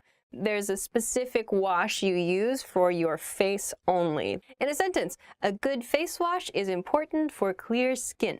Oh, the next word, the dreaded, I have a couple words here that are maybe problems all of us deal with. The first kind of problem word on this list is acne. Acne is an uncountable noun. Acne refers to, usually a problem happens for like teenagers or people around that age, but adults can also have acne. Acne is like imperfections in the skin. Sometimes they're itchy or they're painful red bumps on your skin, or maybe they're not painful, but they're just blotches, or a number of different ways that acne can be an issue, which we'll talk about in the next word too. But acne is an uncountable noun, is just about that problem, skin problem in general, acne, bad acne. In a sentence, I had acne when I was a teenager. So the next word for today, there are two words here. There's pimple and zit. These are both words we use to refer to the individual parts of acne. Acne, we can say, I have bad acne, or maybe my acne is improving today. But acne is maybe the whole condition of your face, like everything, your face's situation. Each part, each one of those little problem spots, we call that a pimple or a zit.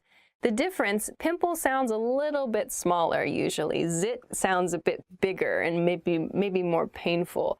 But either way, pimples and zits are both words we can use to describe acne. So in a sentence, I hate getting pimples. 10 words you can use to talk about hygiene or cleanliness. So let's begin.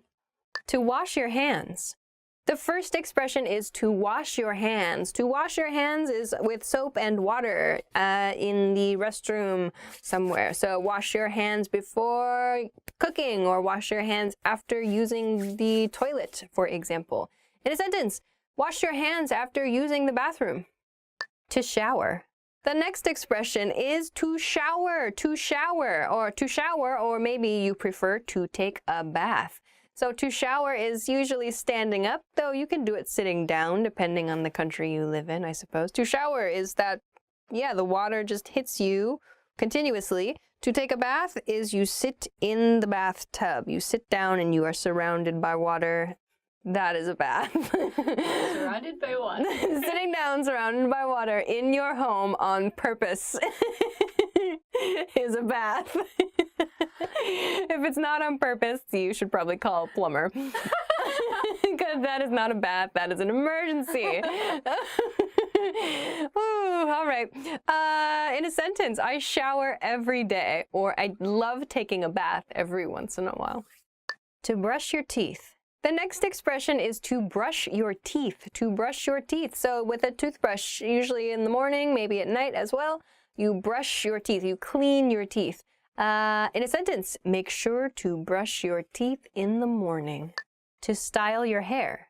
The next expression is to style your hair. To style your hair means to arrange or to fix your hair the way you like it. So today I styled my hair like this. You styled your hair like that. Tomorrow maybe I'll style my hair in a ponytail. I probably won't. Maybe you can style your hair in a mohawk, or in a faux hawk, or in a bouffant. Bouffant, that's that. Focus. Oh, yeah, it's focusing. Yeah, that's a bouffant.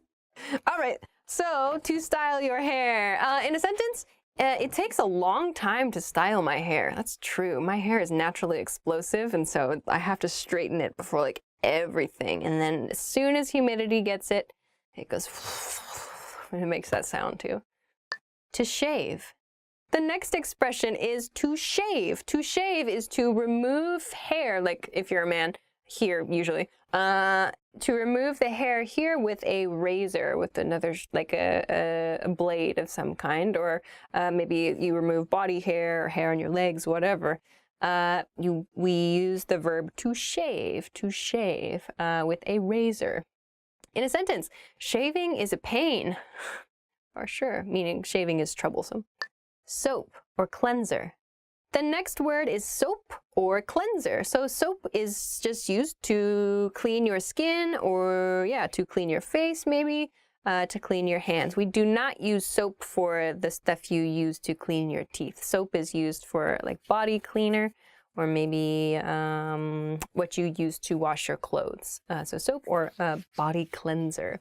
In a sentence, I like nice smelling soaps and cleansers. That is true. Who does not? Deodorant. The next word is deodorant. Deodorant. So deodorant is the product you might put on your body to prevent unpleasant smells. So usually it goes in this region. So this is called the armpit, this region. So arm and then pit. So like, yeah, kind of this cave-ish area in your arm. We call it the armpit. But it's common to apply deodorant here. You might put it in other areas on your body. But the goal is to prevent bad smells, or to, in some cases, just stop sweating completely. So this is deodorant. Well, deodorant actually, if I'm going to be strict here, deodorant is used to stop unpleasant smells. Antiperspirant is used to prevent sweating. So perspirant comes from perspire. So to perspire means to sweat. Anti means not or stop. So an antiperspirant is a product to make you stop sweating. So deodorant is the smell one, antiperspirant is the sweat one. Sometimes you can buy a deodorant and antiperspirant together. Woohoo! Great. In a sentence, wearing deodorant is important, especially in summer. Mouthwash. The next word is mouthwash. Mouthwash, I hope, is easy to understand. It's wash. It's something to clean the inside of your mouth. So you can use this like in the morning, maybe after you brush your teeth, or after lunch, maybe to keep your breath smelling fresh. But it usually is in like a blue or a green or maybe an orange color, and kind of has a minty or citrusy taste. But you put it in your mouth and kind of swish, like I don't know, I can't swish nothing. You could swish it around in your mouth and then spit it out, and that's mouthwash. So you've washed your mouth with this product. In a sentence, I like minty mouthwash. Toothpaste. The next word is toothpaste. So toothpaste, we do not say like tooth soap or tooth cleaner or whatever. We use toothpaste for the product to clean our teeth. The product we use to brush our teeth is called toothpaste. So in a sentence, I need to buy more toothpaste. Shampoo and conditioner. The next expression is shampoo and conditioner. So shampoo and conditioner are commonly used together in the shower or in the bath, maybe. Shampoo usually comes first. We shampoo. Shampoo is soap for your hair, really. And then conditioner is a treatment for your hair. Conditioner is used to make your hair feel softer or more moisturized. So oftentimes they're used first shampoo and then conditioner together as a set. So in a sentence, I like trying new shampoos and conditioner. Want to speak real English from your first lesson? Sign up for your free lifetime account at EnglishClass101.com. Know your verbs, look at your verbs, look at your verbs. Hi everybody, my name is Alicia. Welcome back to Know Your Verbs. In this episode, we're going to talk about the verb look. So let's go. The basic definition of the verb look is to use your eyes, to use your skills of vision, to use your eyes, to look, to turn your eyes towards something, to use your vision is to look. The difference between the verb see, if you watched the see episode of Know Your Verbs, see means to perceive something with the eyes. Look means like to focus the eyes on something, to direct your attention towards something. Whereas see is like to take in something, to perceive, to gain information with the eyes. Look is just focusing your attention on something. Conjugations. Let's check out the conjugations of this verb. Present tense, look or looks. Past tense, looked. Past participle, looked. Progressive or continuous tense, looking. So let's check out some of the additional meanings of the verb look. First, to appear in accordance with. Here are some examples. She's had a rough year. Yeah, she looks it. Burn. Second example, he's 60? He doesn't look it. Okay, so in these example sentences, look is referring to matching some other information about a person or about a condition, about a situation. So in this case, in the first example sentence, we hear, she's had a rough year. And then the response to that is, yeah, she looks it. So it means it, in other words, the it here means as though she's had a rough year. She looks, meaning she appears in accordance with the fact she has had a rough year. But that's a very long thing to say. Instead, we say, yeah, she looks it. Her appearance suggests what you have just said. She's had a rough year? Yeah, she looks it, where it equals rough year. And looks shows that matches. So her look matches this rough year fact we've learned about her. The second sentence is similar. Someone says, he's 60, meaning he's 60 years old. But we hear the negative response, he doesn't look it, meaning he does not appear as a 60-year-old man, meaning, in other words, he probably looks much younger than 60. He doesn't look it. Could be that he seems way, way older than 60 years old. Like if someone looks ancient, if someone has the appearance of a very, very old person, and you go, oh my gosh, he's 60? He doesn't look it. That's possible too. That's possible, I suppose. So you just have to gauge based on the intonation. So we can use an expression like that to mean someone is significantly younger or older. The next meaning is to seem, to seem. Here are some examples. This looks pretty tough. This is looking like it's going to be easier than I thought. In these example sentences, we can replace the verb look with seem, and the meaning stays the same. So this looks pretty tough has the same meaning as this seems pretty tough.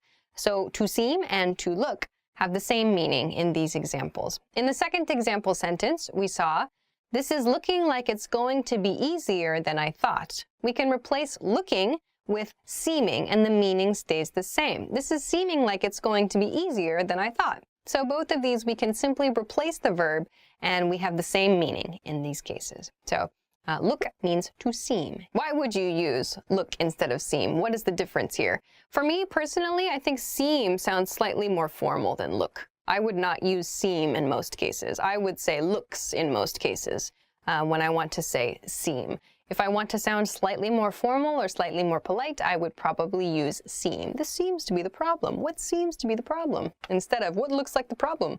Or looks like this one's your problem. Like look sounds like not nearly as formal. All right, next is to have in mind as a goal. To have in mind as a goal. Here are some examples. We're looking to buy a new car by the end of the month. He's looking to complete his job transfer by next month. So both of these sentences define a goal. They explain a goal. We're also using the progressive form of looking. So that means we are in the progress of working towards a goal or in the progress of completing a goal. In the first example sentence, we're looking to buy a new car by the end of the month means our goal is to buy a new car by the end of the month, and we are currently trying to do that.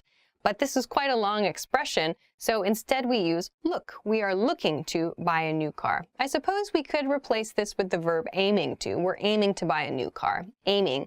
But aiming sounds rather formal, and looking is a little bit more casual. So we're looking to buy a new car. In the second sentence, he's looking to complete his job transfer by next month. We see the same thing. His goal is to complete his job transfer, and his aim is to do it by next month. So he is currently working towards his goal. He's looking to complete something. We use it in the progressive tense to show he is currently trying to achieve this goal, to achieve this outcome. The next meaning is to express with your eyes or with your face. So you're creating an appearance with your eyes or your face, an expression, in other words. Here are some examples. She looked surprised. They look pretty angry. Here, both of these examples are talking about an expression, a facial expression, or some appearance that is created with the face or with the eyes. So in the first example, we see she looked surprised in past tense. This indicates that with her face, something about her face or her eyes showed surprise. She created a surprised face with her facial expression, in other words. So she looked surprised. In the second example, they look pretty angry, present tense. They look pretty angry means their facial expression appears angry. Something they are doing with their face or their eyes creates an angry look. Look is a noun here. So they look pretty angry is their expression appears angry. Let's go on to some variations of this. How can we pair other words with look to create a new meaning? First is look into, look into. This means to investigate. Here are some examples. We need to look into these accusations. Have you looked into the requirements for your license? Both of these mean to examine or to investigate something. So in the first example sentence, we need to look into these accusations. Means we need to investigate these accusations. We need to maybe research. We need to search for more information about something. So look into kind of contains all of that. Find more information about something. But look into is much shorter and easier to say, to look into something. It does sound more casual. You could replace this with the verb investigate. We need to investigate these accusations instead of look into these accusations. Investigate sounds more formal than look into. In the second sentence, have you looked into the requirements for your license? We see the same thing. Have you investigated the requirements for your license? But investigated sounds quite polite, quite formal, so instead we use have you looked into, past tense. Have you looked into the requirements? Past tense shows investigation, but it doesn't sound so formal as investigate. The next variation is look the other way. Look the other way. This means to direct your attention away from something unpleasant. Here are some examples. You can't just look the other way while your boss mistreats the employees in your company. We shouldn't look the other way when our fellow humans are in trouble. So these example sentences show the use of look the other way, meaning to look away from something unpleasant. In the first example about a boss mistreating employees in a company, it means we can't just turn our attention away from the mistreatment of the employees in the company, or we should not do that. That's a bad idea. We should not direct our attention away from this unpleasant situation. If there's a bad situation there, we should not ignore that situation. In other words, we should not look the other way. We should not turn our attention away from this bad situation. And in the second example sentence, we shouldn't look the other way when our fellow humans are in trouble. It's a more general statement, but if other humans, fellow humans, other people are in trouble, we should not ignore it. We should not ignore it. We should not turn our attention in another way. Okay, so I hope that this video helped you level up your understanding of the verb look. If you have any questions or comments or know some other uses of the word look, please let us know in the comment section below this video. Thanks very much for watching this episode of Know Your Verbs. If you liked the video, give it a thumbs up, subscribe to the channel, and check us out at EnglishClass101.com for other good things too. Thanks very much for watching, and I'll see you again next time. Bye-bye. So many verbs. Look. Yeah. I am your father. Look at that. Look at that. Look at that. Look at that. Extremely correct use. Yep. Excellent work, French tour guide. Examine. I looked away. I went, I didn't realize how much I used the verb look. Oh my gosh. Oh my gosh. Look. Hi everybody, my name is Alicia. Welcome back to Know Your Verbs. In this episode, we're going to talk about the verb keep. Let's get started. The basic definition of the verb keep is to have in possession. So like to own something or to hold something is to keep. Here are the conjugations for this verb. Present tense, keep, keeps. Past tense, kept. Past participle tense, kept. Progressive tense, keeping. Now let's talk about some additional meanings of this verb. The first additional meaning for this lesson is to stop something from going somewhere. This can mean to stop a person, like from leaving or from going to another place, or to stop an object from moving or from going somewhere. Let's look at some examples. Is our manager at the office? Can you keep her there for 10 more minutes? Okay, next one. Keep that car inside the gates. So don't let it go outside the gates. Keep it inside the gates. Meaning number two, additional meaning number two for the verb keep, to cause to remain in a condition or to cause to remain in a situation. Let's look at some examples. Sorry to keep you waiting. So here, sorry to keep, sorry to make you stay in the waiting condition, in the waiting situation. Sorry to keep you waiting. The boss has kept us wondering about changes for months. That was past participle. The boss has kept us wondering. So we remain in the state of wondering here. The boss has kept us wondering for months. So has caused us to wonder continuously for a period of months is the meaning of this sentence. Meaning number three for this lesson is just to stay or to continue something. So this is a very broad example. Let's look at a couple examples. First, keep your head. Keep your head sounds really strange, right? So to keep your head doesn't mean like hold on to your head. But the expression keep your head means control your emotions. So here, your head doesn't refer to your head as the object necessarily. It refers to your emotions. So controlling your emotions. To keep your head means like to continue your controlled emotional state. So if someone is getting maybe too excited or they're getting really angry, you can say, keep your head. Let's look at another example though.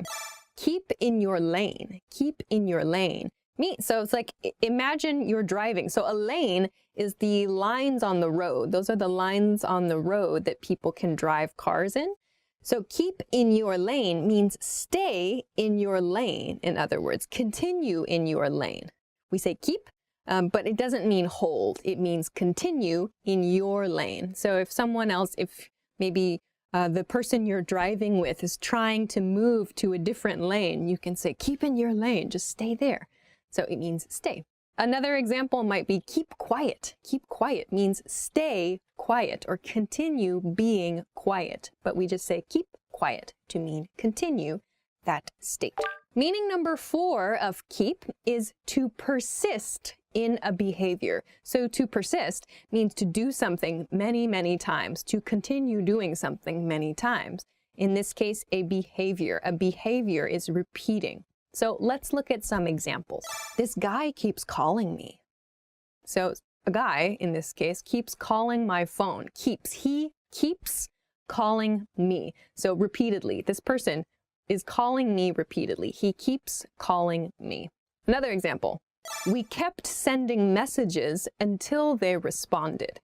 We kept sending messages until they responded. So meaning we repeatedly sent messages to someone or maybe to a company until we received a response. So when we received a response, we stopped sending messages. We kept sending messages until they responded. Let's go on to some variations of the verb keep. The first variation is to keep an eye on someone. To keep an eye on someone. This expression means to watch, like to watch someone closely often too. Some examples. Yeah, she's keeping an eye on me. She always keeps an eye on the screen.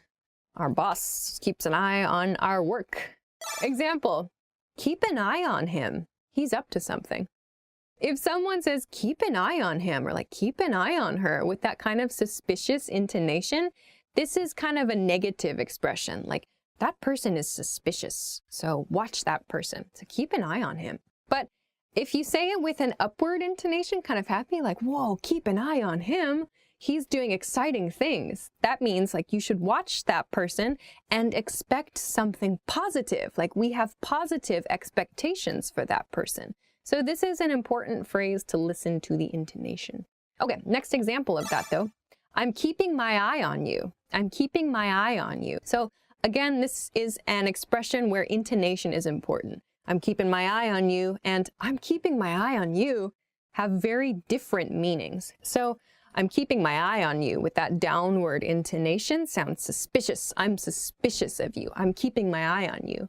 If, however, we emphasize you with that kind of upward intonation in the sentence, I'm keeping my eye on you, it sounds like I'm expecting good things from you. I'm going to watch you with positive expectations. The next variation is to keep one's eyes open, to keep my eyes open, to keep your eyes open.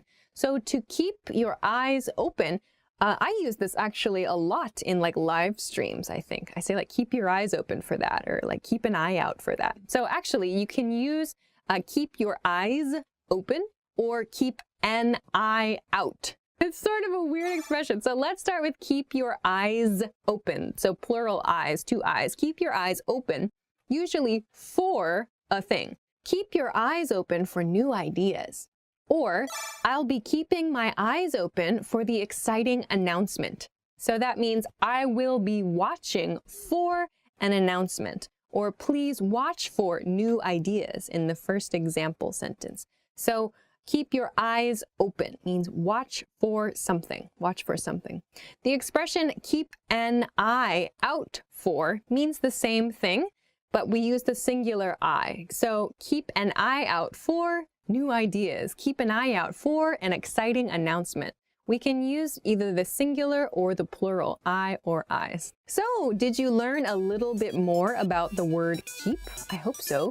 If you have some other meanings, or if you know some other variations, have any questions, or if you want to try to make an example sentence, please feel free to do so in the comment section. Of course, if you like the video, please give us a thumbs up. You can subscribe to the channel, and you can check us out for more good resources at EnglishClass101.com. Thanks very much for watching this episode of Know Your Verbs, and we'll see you again soon. Bye! Hi everybody, my name is Alicia. Welcome to Know Your Verbs. In this episode, we're going to talk about the verb see. So let's get started. So the basic definition of see is to perceive with your eyes. So this really means to use your eyes to get information. You use your eyes to look at things, to maybe understand things, to gain knowledge by looking at things. By using your eyes, focusing your eyes on things, you can learn things or gain information, gain knowledge. So this is to perceive. But the basic definition, though, is just to perceive with your eyes, to use your eyes to perceive, to gain information, to gain knowledge. Okay, let's see the conjugations for the verb see. See, sees. Saw, seen, seeing. Let's talk about a few additional meanings of the verb see. First one.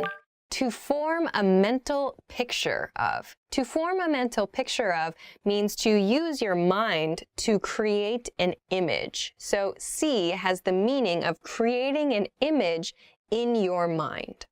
For example, I can see my childhood home clearly. It was one story and had a big yard. What do you see when you close your eyes? So in these example sentences, we're not actually using our eyes to see something. In this use of the word see, we are imagining it, and in our minds, we are making a picture. So we're not actually using our eyes to see these items. Instead, maybe they are things we saw in the past, and we are imagining them mentally. We are creating a mental image of something. So when I say, I can see my house clearly, my childhood house, it means in my mind, I can form a clear image of the house in my mind. In the question, what do you see? It means when you close your eyes, what's the mental image that appears in your mind? So see is used to create mental images, to refer to creating mental images here. Next is to examine or to watch.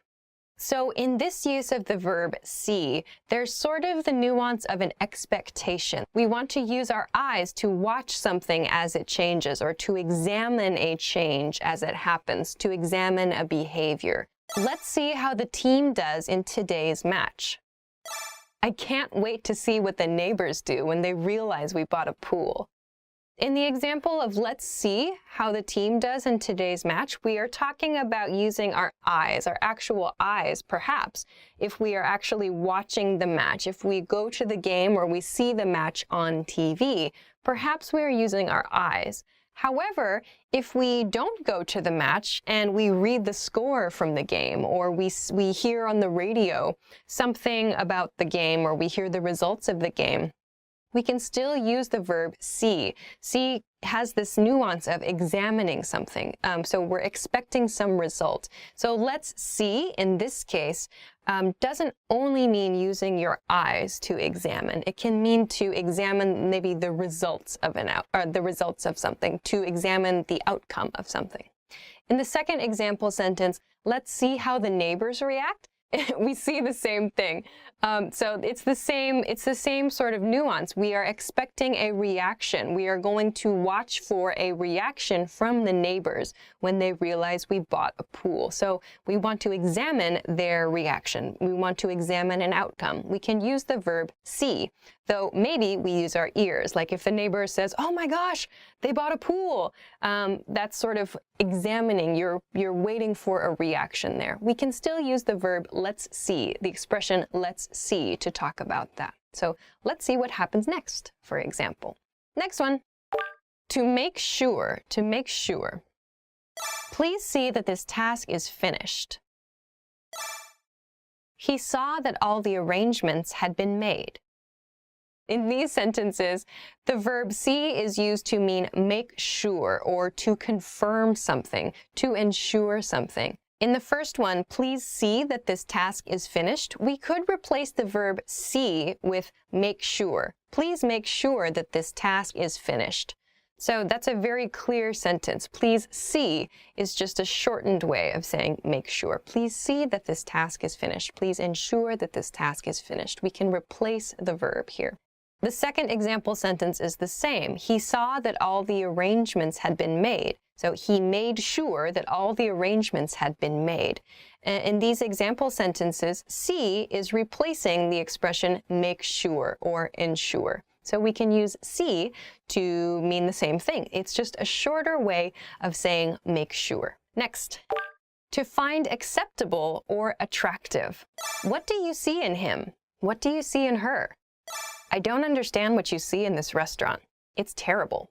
What are the qualities you perceive in that person, or the qualities that you can detect in that situation? What are the good points you identify there? We can use the word see to sort of communicate that quickly and easily. So what do you see in him? What do you see in her? Is a much shorter way of saying, what do you find attractive about him or her? What do you find appealing about him or her? Or what characteristics of that person attract you to that person? Saying, what do you see in him? What do you see in her? Is a much shorter way of saying, what qualities do you find attractive in that person?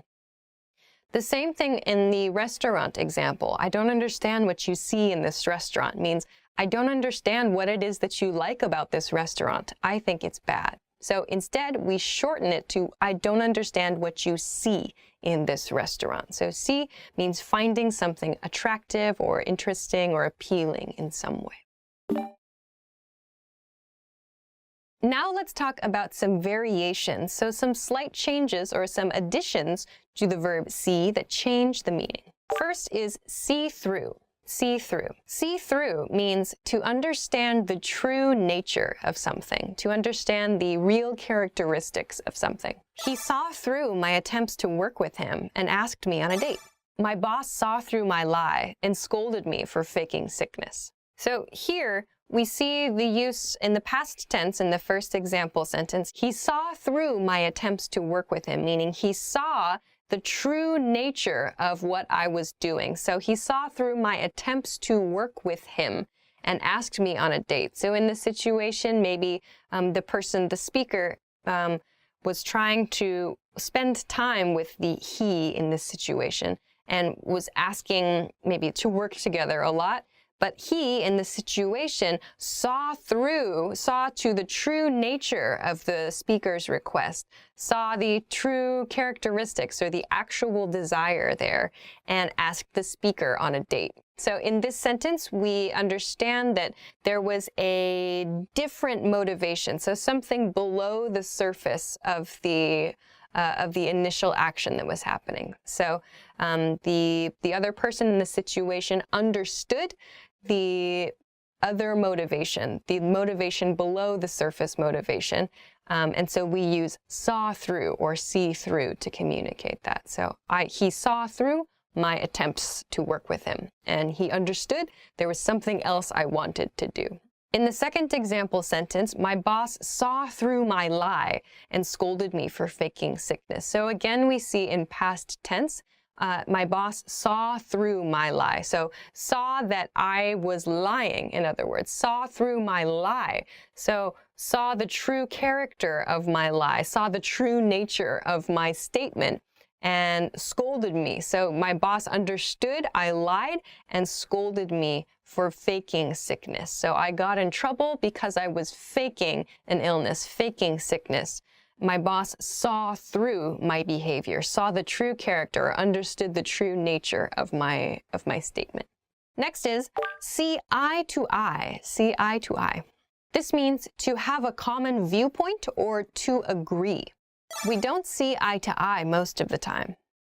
I'm glad we see eye to eye about this. So maybe this one is an easy one to visualize. So to see eye to eye with someone else means you agree with them, you share a viewpoint with them. So you can kind of imagine maybe two people standing across from one another, and if they see eye to eye, maybe they match, their line of sight matches, much in the way that their viewpoints or their opinions match. Exactly, exactly. So they have kind of the same viewpoint.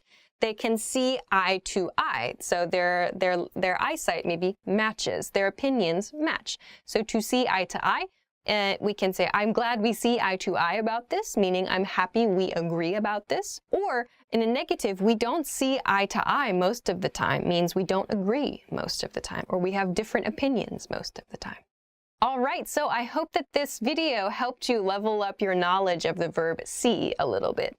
If you have any questions or comments, or if you know another way of using the verb see, let us know in the comment section below the video. Thanks very much for watching. Please make sure to like the video, subscribe to the channel, and check us out at EnglishClass101.com for more good stuff. Thanks for watching this episode of Know Your Verbs, and we'll see you again soon. Bye-bye.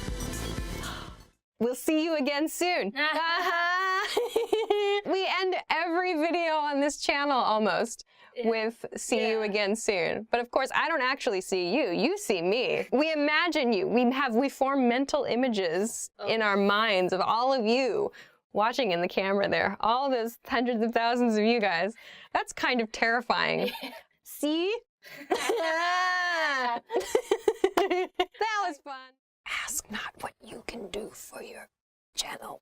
Ask what your channel can do for you. What? Hi, everybody. Welcome back to Know Your Verbs. My name is Alicia, and in this episode, we're going to talk about the verb ask. So let's get started. The basic definition of the verb ask is to make a request, to make a request. Here are the conjugations. Present tense, ask, asks. Past tense, asked. Past participle, asked. Continuous or progressive, asking. Let's talk about some additional meanings of this verb. First is to require. Here are some examples. You're asking too much of us. They asked a lot of him this year. So in these example sentences, the verb ask means to require, or to require something from someone else. In the first sentence, you're asking too much of us means you're requiring too much of us, or you're requiring too much of something we are able to do. Asking too much shortens this expression. So it's not only require, but like requiring the capabilities, or requiring something a person or a machine or an object is able to do.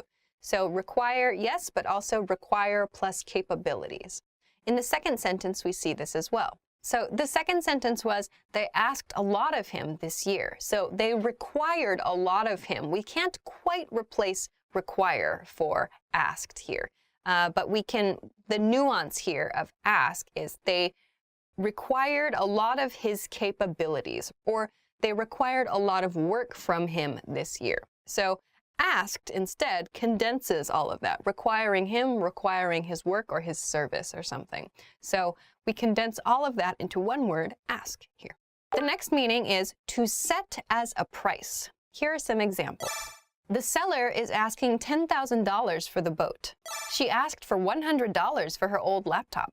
All right, in both of these example sentences, ask shows the price of an item, the price a seller chooses for an item, or the price the seller hopes to receive for an item. It's the price that the seller has set for something. In the first example, we see asking in the progressive or the continuous tense. The seller is asking $10,000, meaning the seller currently hopes to receive $10,000 for the boat. So if it's helpful, you can imagine the seller asking the buyer for this amount, the seller requesting this amount from the buyer for this amount. So the seller is asking for $10,000 for the boat, but we remove the preposition for, asking $10,000 for the boat.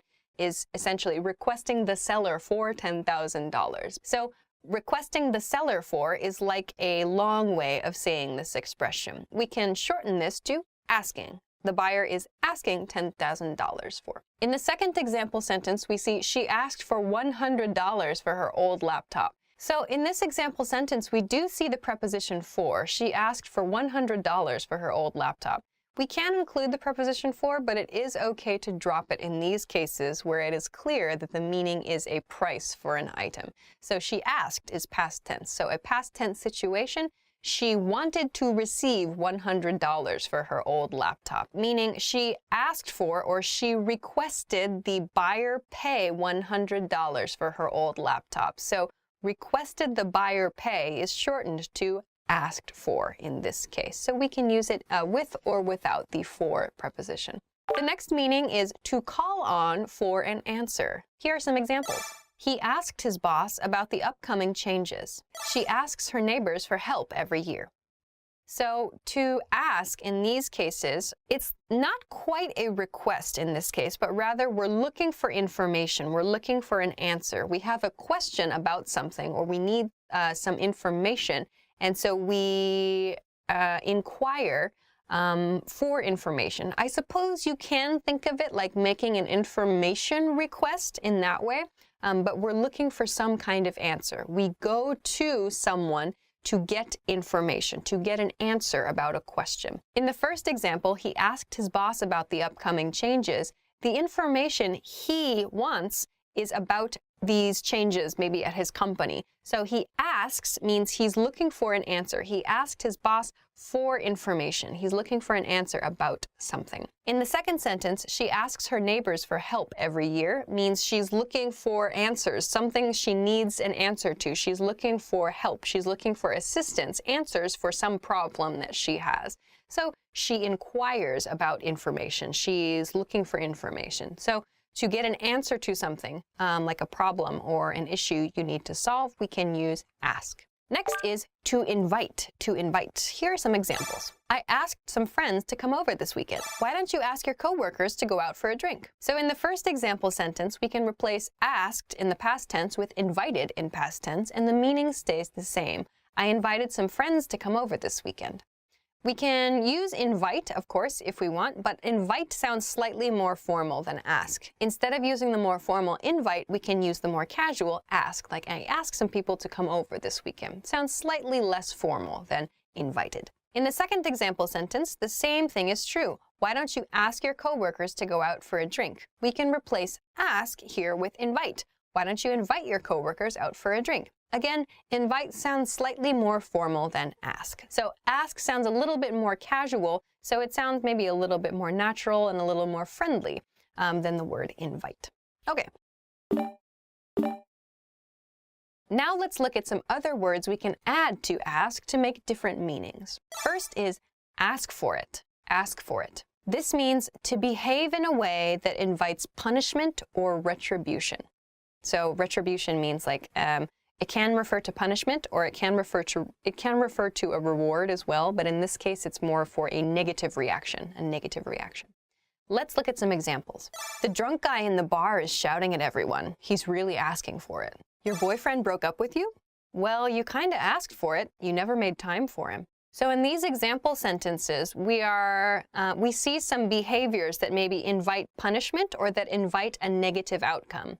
In the first example, a drunk person in a bar is shouting at everybody. So the speaker says he's really asking for it, meaning the drunk guy is inviting punishment, is inviting a negative outcome because of his behavior. He's really asking for it. We see that this is used in the progressive form. He's asking for it, meaning that his current behavior, the behavior he is showing now, is inviting punishment or is inviting a negative outcome. In the second sentence, where a speaker is probably having a conversation with someone, they say, you broke up with your boyfriend? Well, you kind of asked for it, past tense, because you didn't make time for him. You didn't make any time for him shows that perhaps in the past, the listener did not behave in a way that invited a positive outcome, meaning you asked for your boyfriend to break up with you, or you invited this negative outcome because of your actions. You did not make time for your boyfriend, therefore he broke up with you. So You did not have the correct behavior. You invited a negative outcome because of your actions. Okay, the next one is ask for trouble. Ask for trouble. This means to behave in a way that is likely to end in trouble.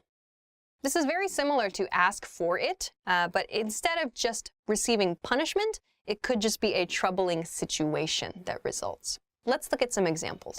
That kid is running around kicking his classmates. He's just asking for trouble. Trying to enter the country without a passport is just asking for trouble. So in both of these sentences, we see asking for trouble is used in the progressive tense. So some action, doing some action, is likely to result in a troubling situation in the future. Perhaps it's not necessarily punishment, but it's going to cause trouble. It's going to cause a problem. In the first example, a kid running around kicking his classmates is a bad behavior, and it's going to invite trouble. In this case, it's probably going to be punishment, but to say he's really asking for it might suggest something a little bit too violent. Like to say he's really asking for it sounds a little bit too much for a little kid. So perhaps he's asking for trouble suggests that he's causing a troubling situation. The kid might not have like severe, strong punishment as a result of his actions, but he could end up in trouble because of his behavior. In the second example, trying to enter the country without a passport is just asking for trouble. It doesn't necessarily mean that there will be a punishment for trying to enter the country. While it might be likely that trouble does result or that punishment does result, it's more general to say just asking for trouble. So this action, trying to enter the country without a passport, this action is just asking for trouble, is inviting some troubling situation to occur. Okay, I hope that this video helped you level up your understanding of the verb ask. If you have any questions or comments, or if you know a different way of using the verb ask, please let us know in the comment section below this video. If you liked the video, please make sure to give it a thumbs up, subscribe to the channel, and check us out at EnglishClass101.com for some more resources. Thanks very much for watching this episode of Know Your Verbs, and I'll see you again next time. Bye-bye. Ask and you shall receive. Coffee. We've asked all the questions today. Goodbye. Verb, verb, verb. The verb is the word. Verb. That's hard to say. Hi everybody, my name is Alicia. Welcome back to Know Your Verbs. In this episode, we're going to talk about the verb work. Let's get started. The basic definition of the verb work is to fulfill duties for money or for compensation. Compensation means payment. So for example, salary or an hourly wage. So compensation. So to do things in exchange for money is work. This is a basic definition of the verb work. Now let's look at the different conjugations of this verb. Present tense, work, works. Past tense, worked. Past participle tense, worked. Progressive tense, working. Now let's talk about some additional meanings of the verb work. Meaning 1. The first additional meaning is to function correctly. To function correctly means an object is behaving, is functioning in the proper way. So let's look at some examples. My computer isn't working today. What happened? The mechanic fixed my car, and now it works perfectly. Meaning 2. Yeah. Okay, the second definition is to produce a desired effect or result, or to succeed at something. So some examples of this meaning. His plan is crazy, but I think it might work. I don't think that'll work. Fun fact, I took that example sentence, I don't think that'll work, from a video game called Indiana Jones and the Fate of Atlantis. I don't think that'll work. Next one is to control or to cause to labor. To cause to labor. So labor means like to fulfill your duties, to work as in the original basic meaning of this word. So let's look at some examples. Management worked the team way too hard last year. Today, we're working the computer remotely. Now, let's look at some variations. The first variation is work on, work on.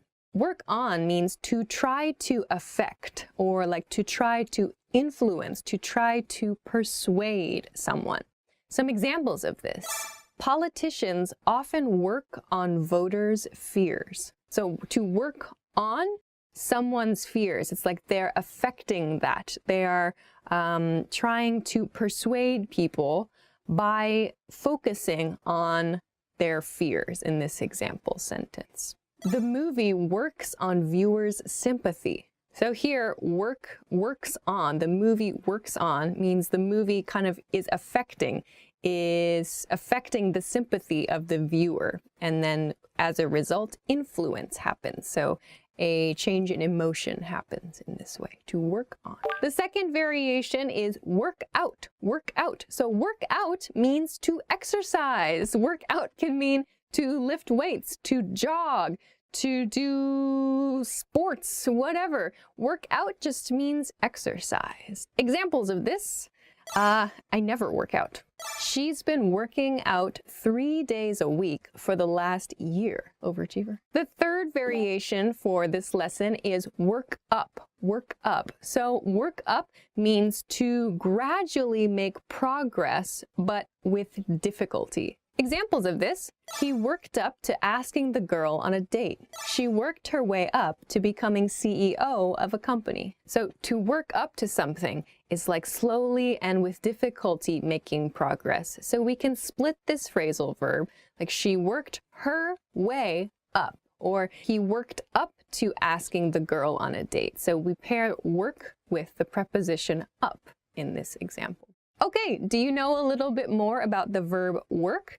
If you have any other variations, or if you know a different meaning of the verb work, or if you just want to practice making a sentence with this verb, please feel free to do so in the comment section. All right, if you liked the video, please make sure to give it a thumbs up, subscribe to the channel if you haven't already, and check us out at EnglishClass101.com for some other good study resources.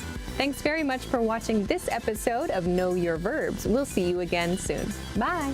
We can work it out. We're working now. Live to work, work to live. Which will you be? Her pen works. It's true. She just drew a picture of me. Do it now. Have you ever thought about how much you think about thinking? Hi everybody, my name is Alicia. Welcome to Know Your Verbs. In this episode, we're going to talk about the verb think. So let's get started. The basic definition of think is to have in the mind. So something you can keep in your mind, like an idea or an image. Something you keep in your head, something in your mind, something in your brain. So to keep in the mind is think, to think. This is the basic definition of think. So let's look at the conjugations of the verb think. Present tense, think, thinks. Past tense, thought.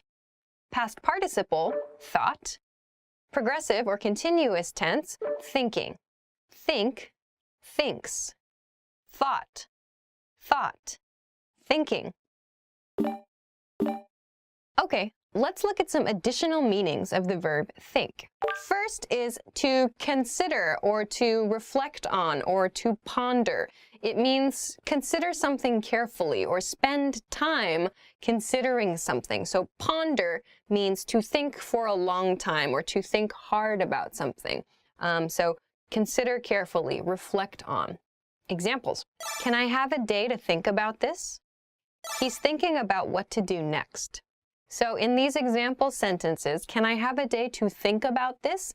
Taking one day to reflect on something, like before you make a decision, is a pretty common thing to do before like a big decision. So can I have a day to think about this means, can I have a day to consider this carefully? Or can I have a day to ponder this? In the second example sentence, he's thinking about what to do next means he's considering carefully his next step. He's considering carefully what he should do next. So thinking is used in the progressive tense here to show that he is currently, at this time, considering something carefully. But to consider carefully, we can make shorter and use the verb thinking. He's thinking about what to do next. Okay. Next is to create something by thinking, or to create something by considering. We usually use this with the word up after the verb think. We thought up so many crazy party ideas in college. She thought up a plan for product promotion. So both of these example sentences mean to create something by considering it in your mind. So in the first example sentence, we thought up crazy ideas for parties in college, means we designed something using our brains. We considered something and created an idea. We created something by thinking. So to think up, blah, blah, blah. So we thought up crazy party ideas. So we designed crazy party ideas by thinking about them, by considering things in our minds.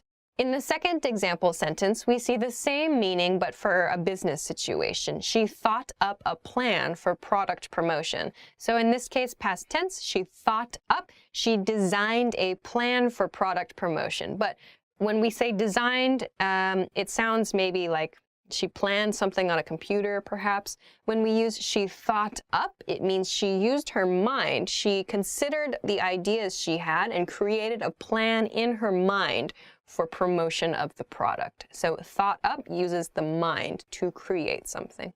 Next is to have as an expectation. To have as an expectation, to expect something. I didn't think you'd arrive so quickly. We thought it would take a lot longer to finish dinner. So in the first example sentence, we didn't think you'd arrive so quickly.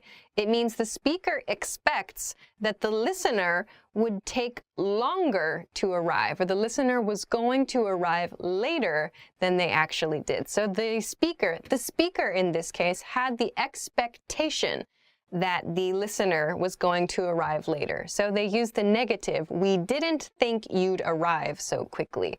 So we didn't think, we didn't expect you'd arrive so quickly. We can replace the verb think with expect here, and it creates the same meaning, the same nuance, really. But think sounds a little bit less formal than expect. So we didn't think you'd arrive so quickly. The second example sentence is, we thought it would take a lot longer to finish dinner. Again, we had the expectation it would take a lot longer to finish dinner. We can replace the verb thought, past tense, with the past tense expected. We expected it would take a lot longer to finish dinner. So in this way, think, or in past tense thought, is used in exactly the same way as expected here. The next meaning is to consider suitability. To consider suitability. Let's look at some examples.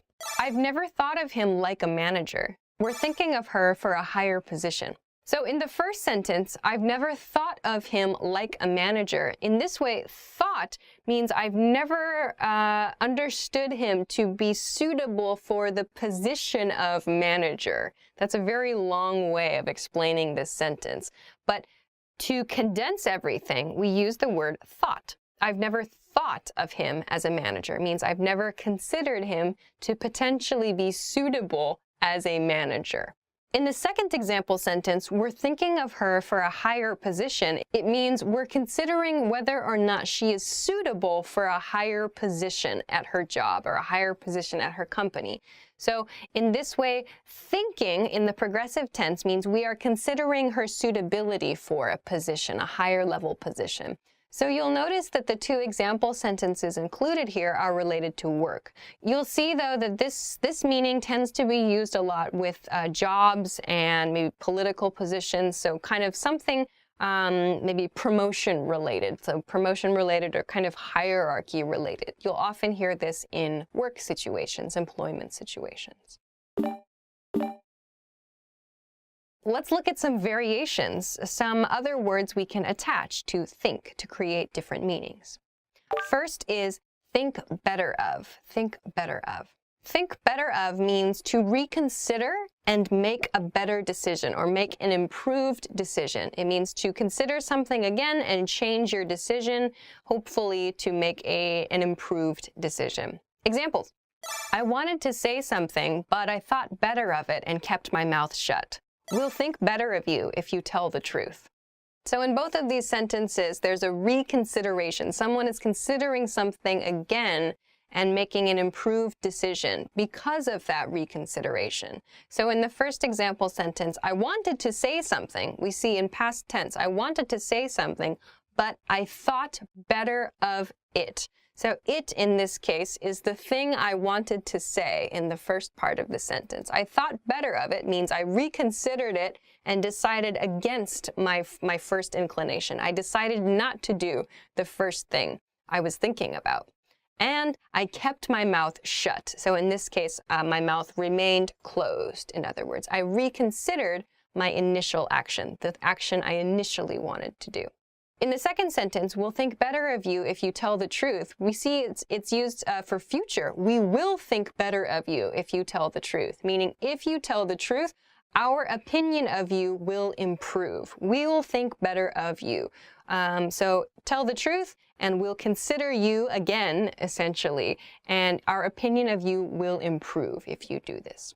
The next variation is think much of. Think much of. This means to have a positive view of or to approve of.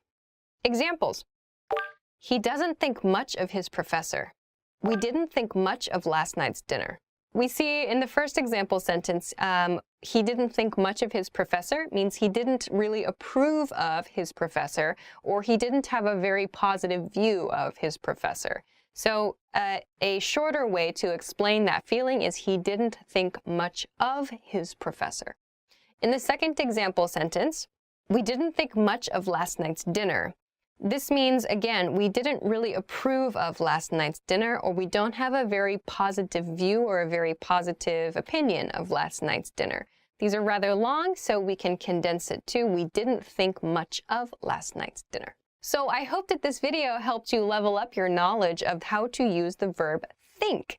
If you have any questions or comments, or if you know another way to use the word think, please let us know in the comment section below the video. If you liked the video, please give it a thumbs up, subscribe to the channel, and check us out at EnglishClass101.com for other good things too. Thanks very much for watching this episode of Know Your Verbs, and I will see you again soon. Bye-bye. Oh, I think that your thought about my thought is a thinking thought. What?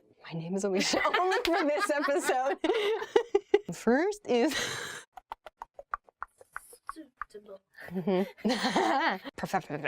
I'm thinking about summer. Gossip. Let's go.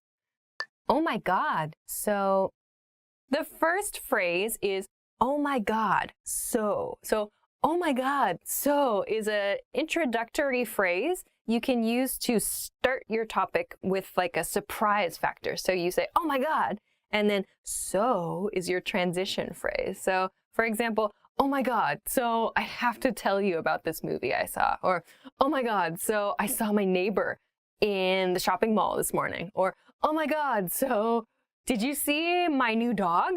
It's kind of a weird one. Usually it's about a person, not about a dog, but who knows? You won't believe what happened to me the other day. The next expression is, you won't believe what happened to me the other day. You won't believe what happened to me the other day. Meaning, something happened to you, and you think it's going to be a surprise to the person listening to you. You won't believe what happened to me the other day. So it's a very fast phrase because it sounds like you want to share very quickly. Like, you won't believe what happened to me. You can drop the other day if you want, or you can say, you won't believe what happened to me this morning. You won't believe what happened to me last night. You won't believe what happened to me this weekend. You won't believe what happened to me over my winter vacation. So that you won't believe what happened to me gets very, very quick and short. So examples, you won't believe what happened to me the other day. I ran into my ex-boss. Or, you won't believe what happened to me the other day. I tripped and fell down a flight of stairs. Or, you won't believe what happened to me the other day. I got a new parrot. Sure, I don't know. Maybe one of you can use that. Guess what? The next phrase is very short. The next phrase is like an exclamation, so an excited statement and a question. Guess what? Guess what? So, guess what is inviting the listener to guess what happened to you. Guess what? The full question would be, guess what happened? Or guess what happened to me? But we only say, guess what? So, guess what? And sometimes the listener guesses, and sometimes the listener just says, what? Usually the listener just says, what? So meaning you should continue the story. So if you say, guess what? I quit my job. Or guess what? I saw my best friend with a new guy I haven't seen before. Another example, guess what? I got a new car. Something like that. So some kind of shocking, like difficult to guess situation. I haven't told you about this yet. The next expression is, I haven't told you about this yet. I haven't told you about this yet. So have not becomes haven't. I haven't told you about this yet. So maybe you have told other people, but this specific person, maybe you have not told that person your news or some information yet. But this yet implies you are planning to, or you want to tell them this. So it's kind of creates a little suspense. I haven't told you about this yet. So we could use this like, I haven't told you about this yet. I'm going to France next summer. Or I haven't told you about this yet, but I broke up with my boyfriend last night. Or I haven't told you about this yet, but I'm throwing a big party for my coworker this weekend. Can you come? Other examples, I haven't told you about this yet. I saw my boss out for dinner with someone who's not his wife. Oh my God, that's not true. That's not true. Or I haven't told you about this yet. I heard that the company is gonna go bankrupt. Also not true. Okay, so those are some pretty juicy gossip. That's an expression we use. We say juicy gossip is something that's like really, really interesting gossip or a really interesting story about people. We say juicy gossip for that. Have you heard about? The next expression is have you heard about blah, blah, blah. Have you heard about can be followed with a noun phrase. Have you heard about a person? You can use a person. Or have you heard about a situation? You can use both. You can use an object too. So have you heard about the new iPhone? Or have you heard about the new office policies? You can use that for pretty much anything you want to inform your listener about. So have you heard about is usually said very quickly. Have you heard about? So the you becomes shortened to ya. Have you heard about? Have you heard about blah, blah, blah? So have you heard about the new secretary? Have you heard about our new boss? Or have you heard about my coworker quitting his job? Have you heard about the neighbors above us? They're moving. So you can use people here for gossip expressions, or you can use objects in this expression just to introduce something new. Very useful phrase. Have you heard about my mom? Sorry, Mom. I don't know why you came into that one. Okay. So the other day, the next expression is kind of like the beginning to a story. So maybe this can be for gossip. Maybe it can just be like a story, something that interesting or maybe boring that happened to you. The expression is, so the other day, so the other day. So the other day here means not today, some other day. Which day? It doesn't really matter. It's not really important, but we say the other day, some day in the past. This expression is used for it. So we can say, so the other day I was sitting at my desk in the office when my manager came and asked if he could speak to me. Dun, dun, dun. Or, so the other day I was shopping and I ran into my ex-boyfriend. Or, so the other day I was renting a car and the former president of the United States came into the car rental shop. What? All right, so the other day, just some day in the past. So I was talking with, and the next one you can use maybe for gossip sometimes, but also you can use for making plans. It's, so I was talking with someone and blah, blah, blah. So I was talking with someone means you were having a conversation at another time with a person and you want to kind of report information or share something from that conversation with the person listening now. So I might say, so I was talking with Risa and I think that we should plan a party for this weekend. What do you think?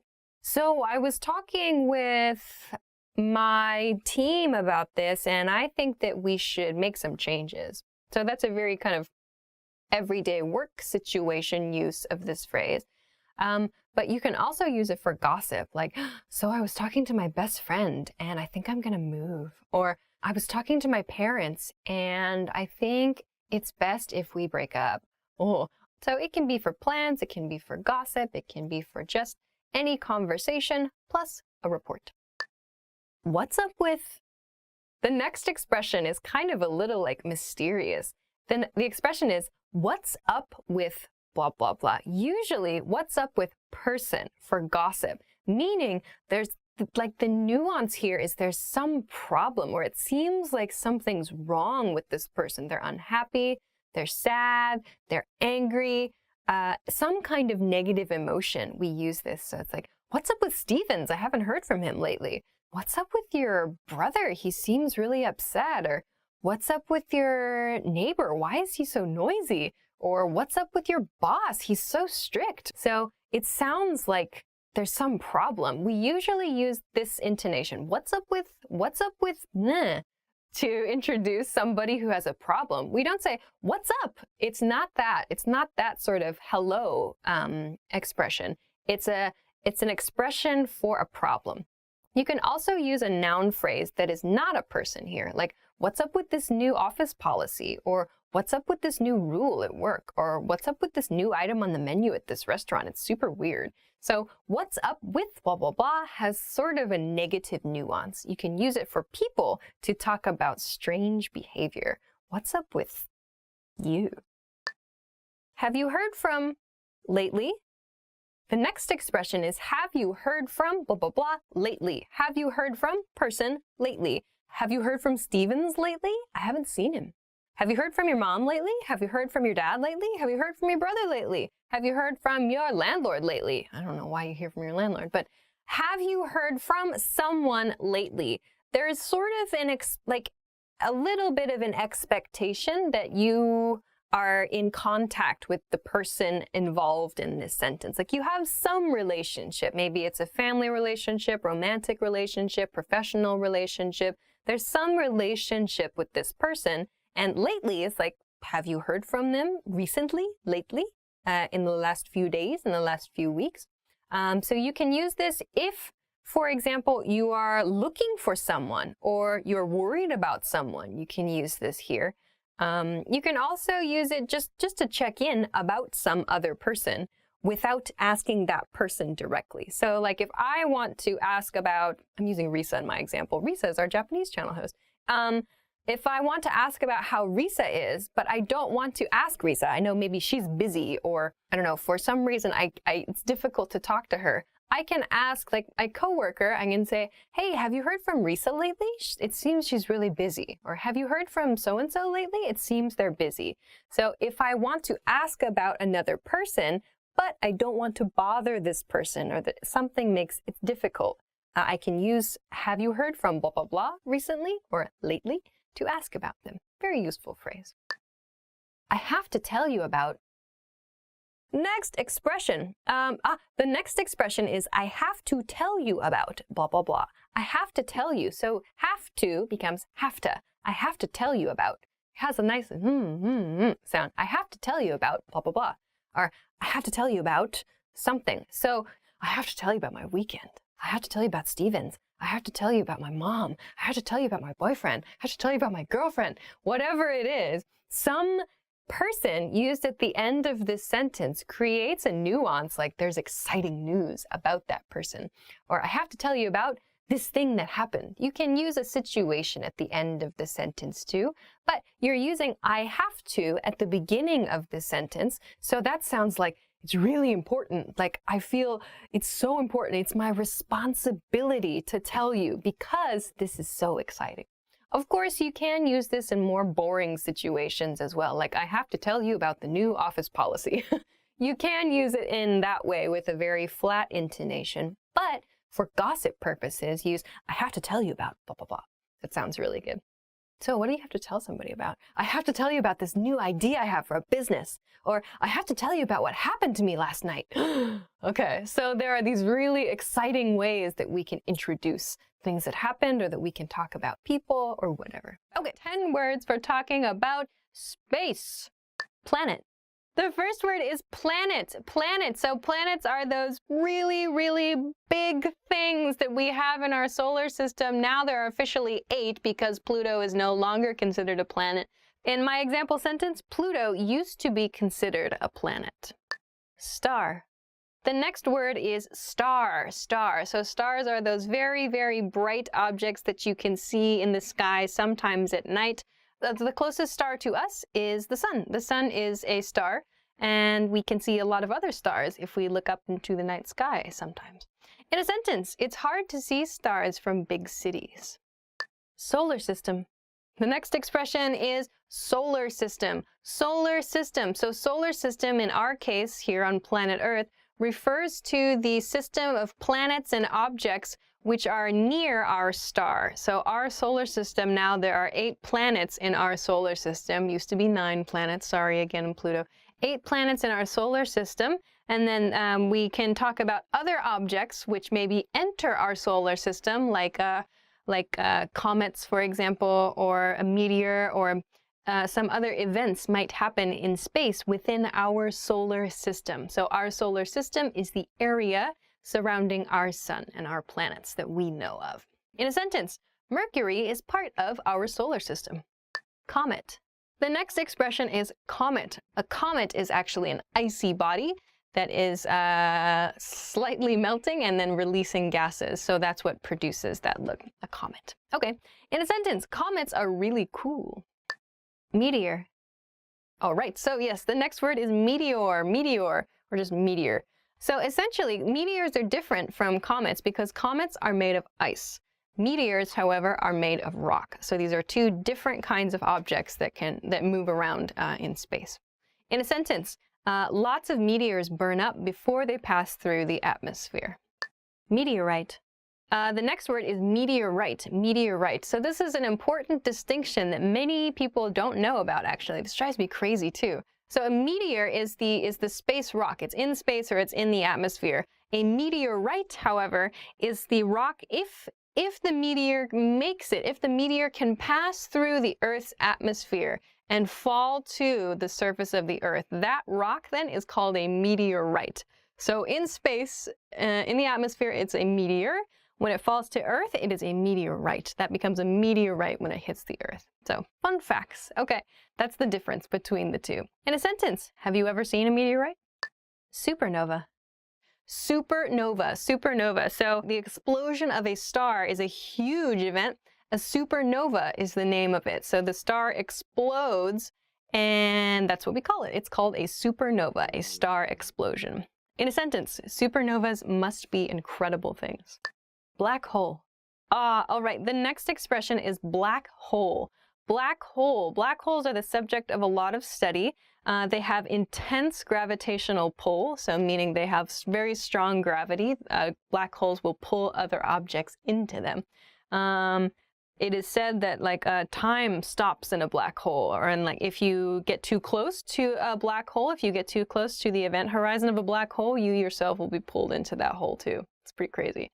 So the event horizon is the point at which there's no turning back from, you can't escape essentially the gravitational pull of a black hole once you're within the event horizon of that space. It's crazy. You're done for. All this kind of stuff is so interesting. So, in a sentence, black holes are mysterious. Galaxy. Okay. All right, so the next word is galaxy. Galaxy. Before we talked about the expression solar system, so solar system is kind of our region of space, the region we're familiar with, but the next step up, so if you think of the solar system as kind of your neighborhood a little bit, you could think of maybe the galaxy as your city or your country maybe. It's sort of the next step out. So a galaxy is made up of lots and lots of stars, maybe other planets, other solar systems, many other solar systems in one galaxy. So I think, yeah, we belong to the Milky Way galaxy, I believe. In a sentence, our galaxy is made of lots of different stars and planets. Earth. The next expression is Earth. Earth. Earth is our planet. Earth is the planet we live on. Earth is, habitable, meaning humans can live here. This word, I included it in this vocabulary list because it is a very good word to practice your pronunciation. It is the word earth. earth. That R and the TH sound can be difficult to pronounce together. Earth, earth. So this is a great word to use to practice your pronunciation. Earth. So in a sentence, our planet is called Earth. About 10 words for talking about sleep. Let's go. To wake up. The first word is to wake up. To wake up is to open your eyes, probably in your bed or the place where you are sleeping. To wake up is to become conscious, to become awake. Every day you wake up, presumably, hopefully. In a sentence, I woke up 3 times last night. To get up, to get out of bed. All right, the next word is to get up or to get out of bed. So that means to physically move your body from your bed out of bed, to stand up from your bed, to get out of your bed. We say to get up or to get out of bed. In a sentence, I got up at 8 o'clock this morning. To snooze. The next word is to snooze. So we have to snooze an alarm and also to snooze. So to snooze means to take a short sleep, to have a short sleeping time. Or to snooze an alarm is when your alarm goes off in the morning. You have a button. Most alarm clocks have some button you can press so the alarm will turn on again in 5 or 10 minutes or something. So to snooze an alarm is to ask your alarm to wake you up again a few minutes later. That's to snooze. So we have to snooze an alarm and to snooze, meaning like a short, light sleep. In a sentence, I always snooze my alarm at least once. That is usually true. To oversleep. The next word is to oversleep. To oversleep means to sleep too much or to sleep late. Actually, no, it doesn't mean to sleep late. To sleep late means just to sleep until a late time in the day. Oversleep means sleeping beyond the time you wanted to get up. So for example, if my alarm is set for 8 o'clock, but I wake up at 9 o'clock, I overslept. I slept beyond my wake-up time. So we can use oversleep to talk about times when you sleep too much. You sleep more than your body needs you to. So maybe your body needs, depending on the person, like 6 to 9 hours or so. But if you sleep like 14 hours, we can say that's oversleeping. You're sleeping too much. That's the nuance here. In a sentence, I overslept on my first day of work. Nap. The next word is nap. Nap is a short sleep. So a nap is maybe 30 minutes, 1 hour, just a short sleep, a short rest. So a lot of people will take a nap in the afternoon, for example, or maybe children actually take naps, for example, in preschool or when they're very, very young. They have an afternoon nap, a short sleep, just like an hour or so, I imagine. In a sentence, I love naps. Actually, I do like naps. I don't like naps because when I take a nap, it becomes a sleep. It's always like I wake up 4 hours later and I'm like, okay, well, I've destroyed my sleep schedule. Dream. The next word is dream. Dream. So dreams are those visions, those images you see, those maybe experiences it seems like you have when you are asleep. In a sentence, I always have weird dreams. Nightmare. So the next word is nightmare. Nightmare is a word which means bad dream or scary dream, negative dream. So children maybe have nightmares a lot. They wake up crying or they're really upset by nightmares, monsters, terrifying things happening, and so on. In a sentence, do you ever have nightmares? To go to bed. The next word is to go to bed. So before we talked about to get up or to get out of bed, this is the opposite. To go to bed means to get in your bed, to try to go to sleep, to go to bed. In a sentence, I usually go to bed fairly late. To hit the hay, to hit the sack. The next expression is kind of a slang expression. We have to hit the hay and to hit the sack. These both mean to go to bed. They both mean to try to fall asleep, but we just use them in more casual situations. The image here of hit the hay is with your body hitting hay, like laying down in hay. I believe historically because hay was used to stuff things that people slept on. So that's why we have this expression, to hit the hay with your body. Same thing for to hit the sack. So a sack full of something soft to sleep on is where this expression comes from. In a sentence, I think I'm gonna hit the hay. To fall asleep. The next expression, it is to fall asleep. To fall asleep, you're in bed and you lose consciousness. You stop being aware. You are asleep. In that moment, we say you fall asleep. In a sentence, it takes me a long time to fall asleep. All right. Want to speak real English from your first lesson? Sign up for your free lifetime account at EnglishClass101.com. Top 10 must-know prepositions and conjunctions for English learners. Let's get started. To. I threw the ball to my dad. To is sort of directional. It's saying that it's going towards something. I wrote a letter to my mother. I went to the mall. I went to the park. My mom asked me to go to the store to buy some bread. To a destination, to a person. From is the opposite of to. From implies where it's coming from, the place of origin. So if I'm going to the mall, I'm coming from my house. This letter is from my daughter. From.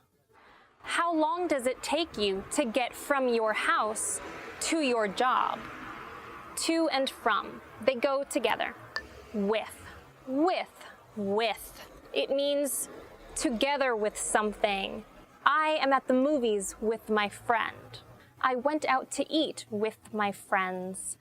I go shopping with my boyfriend. With means you are together with something. I like to have grilled cheese with tomatoes on it. I'm here with my book. At is a very short word. I always go to bed at 11 o'clock, if I'm lucky. I usually go to bed at around 1 in the morning, unfortunately. I get very little sleep. At specifies a time or a place. Let's go to the movies at 2 in the afternoon. I'm at home right now. Where are you? We decided to meet at the beach. It's a pinpoint of time or location. In means you are inside of something or in the middle of something. It means being immersed in something. I am in bed right now. The cat is in the box. The child is in the tree. The plane is in the sky. I graduated school in 2019. In. On. I left the book on my desk. On means on top of. I like ketchup on my fries. So that means my French fries are here and I like to put ketchup on them. The man is on the roof. The car is on the street. The motorcycle is on my nerves. But. I think I remember her name, but I'm not sure. But is a way to add a negative to a sentence. So, for example, I really love eating cake, but I don't eat it often because it's not healthy. I'd love to go to the movies with you, but I have too much work to do. I really like you, but I don't want to date you. And is a very common word you will hear all the time. It's a way of adding on a new subject or thing to your sentence. I love candy and pizza. I'm hungry and I'm tired. My friend moved to Spain and I moved to Canada. I love playing outside and I love being inside. And is a way to add on a new subject or thing to what you're talking about. So, I have a toothache, so I went to the dentist. So is a way of adding an example. Another way to say, because of this, I did this. You say something, and then you add so, and then what follows is the effect. So there's the cause, so the effect. So, I was feeling very hungry, so I had some pizza. This video is going to be pizza themed, everyone, apparently. I was really tired, so I took a nap. I was in the mood for some adventure, so I got on an airplane and flew to Mexico. That sounds nice. Or is a way of presenting a choice. So for example, you can either have pizza or you can have candy. I don't know if I should go to the movies or if I should go to the mall. Which color do you like better, red or green? It presents differences of choice. Today's video is on words Americans overuse. I haven't seen these words yet, but apparently it's going to be a series of words that we as Americans, I'm American, we overuse, we use too often. So let's start. The first word is definitely. Definitely is definitely a word that Americans overuse. We use it to put emphasis at the end of a phrase, to put emphasis at the end of a sentence, as in, oh, that party last week was so great. Yeah, definitely. Or to agree with somebody like that. Oh, God, literally. Oh, just in the last few days, I've seen the word literally so many times on the internet and used in just such stupid ways. The word literally means actually or truly something. This is literally the best hamburger I've ever eaten. So literally, meaning truly or actually, would mean that in that person's entire life, that is the best hamburger they've ever eaten. However, it gets misused a lot in sentences, like George Bush was literally supporting the war in Iraq or something like that. Taking a phrase like that literally would have to mean that, the president, the former president, would be, physically supporting a war with his body. Onward? Onward. Hilarious. Hilarious is the next word. I like to use the word hilarious when something is actually funny. Hilarious, of course, means something that is really funny, super funny. It's a step above funny, maybe 2 steps, 3 steps, I don't know. However, people like to use this word in place of laughter. So, for example, friends are talking, and instead of just laughing, the friend will say, "That's hilarious." Well, if it's so hilarious, just laugh. Oh, this must be the last one, because this is the worst one. This word is like. I've probably said it several times already today. For the purposes of this video, the word like is used as a filler word. So it's the same as something such as or for example. We use like as a filler word when we're trying to think of something. It's not uncommon to hear the word repeated like 3, 4, 5 times in a row when someone is thinking. They'll say, "Oh, you know that party that I went to? Do you know who was there?" It just invades your speech sometimes when you're trying to think of something and no other filler words come out, but the word like does. Ah, this wasn't the last word. There is another one. Seriously. Seriously is used. Oh, it's good for anytime you receive bad news. Well, not from your boss. It's a really casual word. But if you hear something like your friend lost their job, and you can sympathize with them or maybe empathize with them by saying, "Seriously? Oh, that's too bad." Or, "Oh, tell me, like, all your problems." Oh my God, I just used like. Ah, God. Oh, I hate myself. Is that the end? Want to speed up your language learning? Take your very first lesson with us. You'll start speaking in minutes and master real conversations. Sign up for your free lifetime account. Just click the link in the description.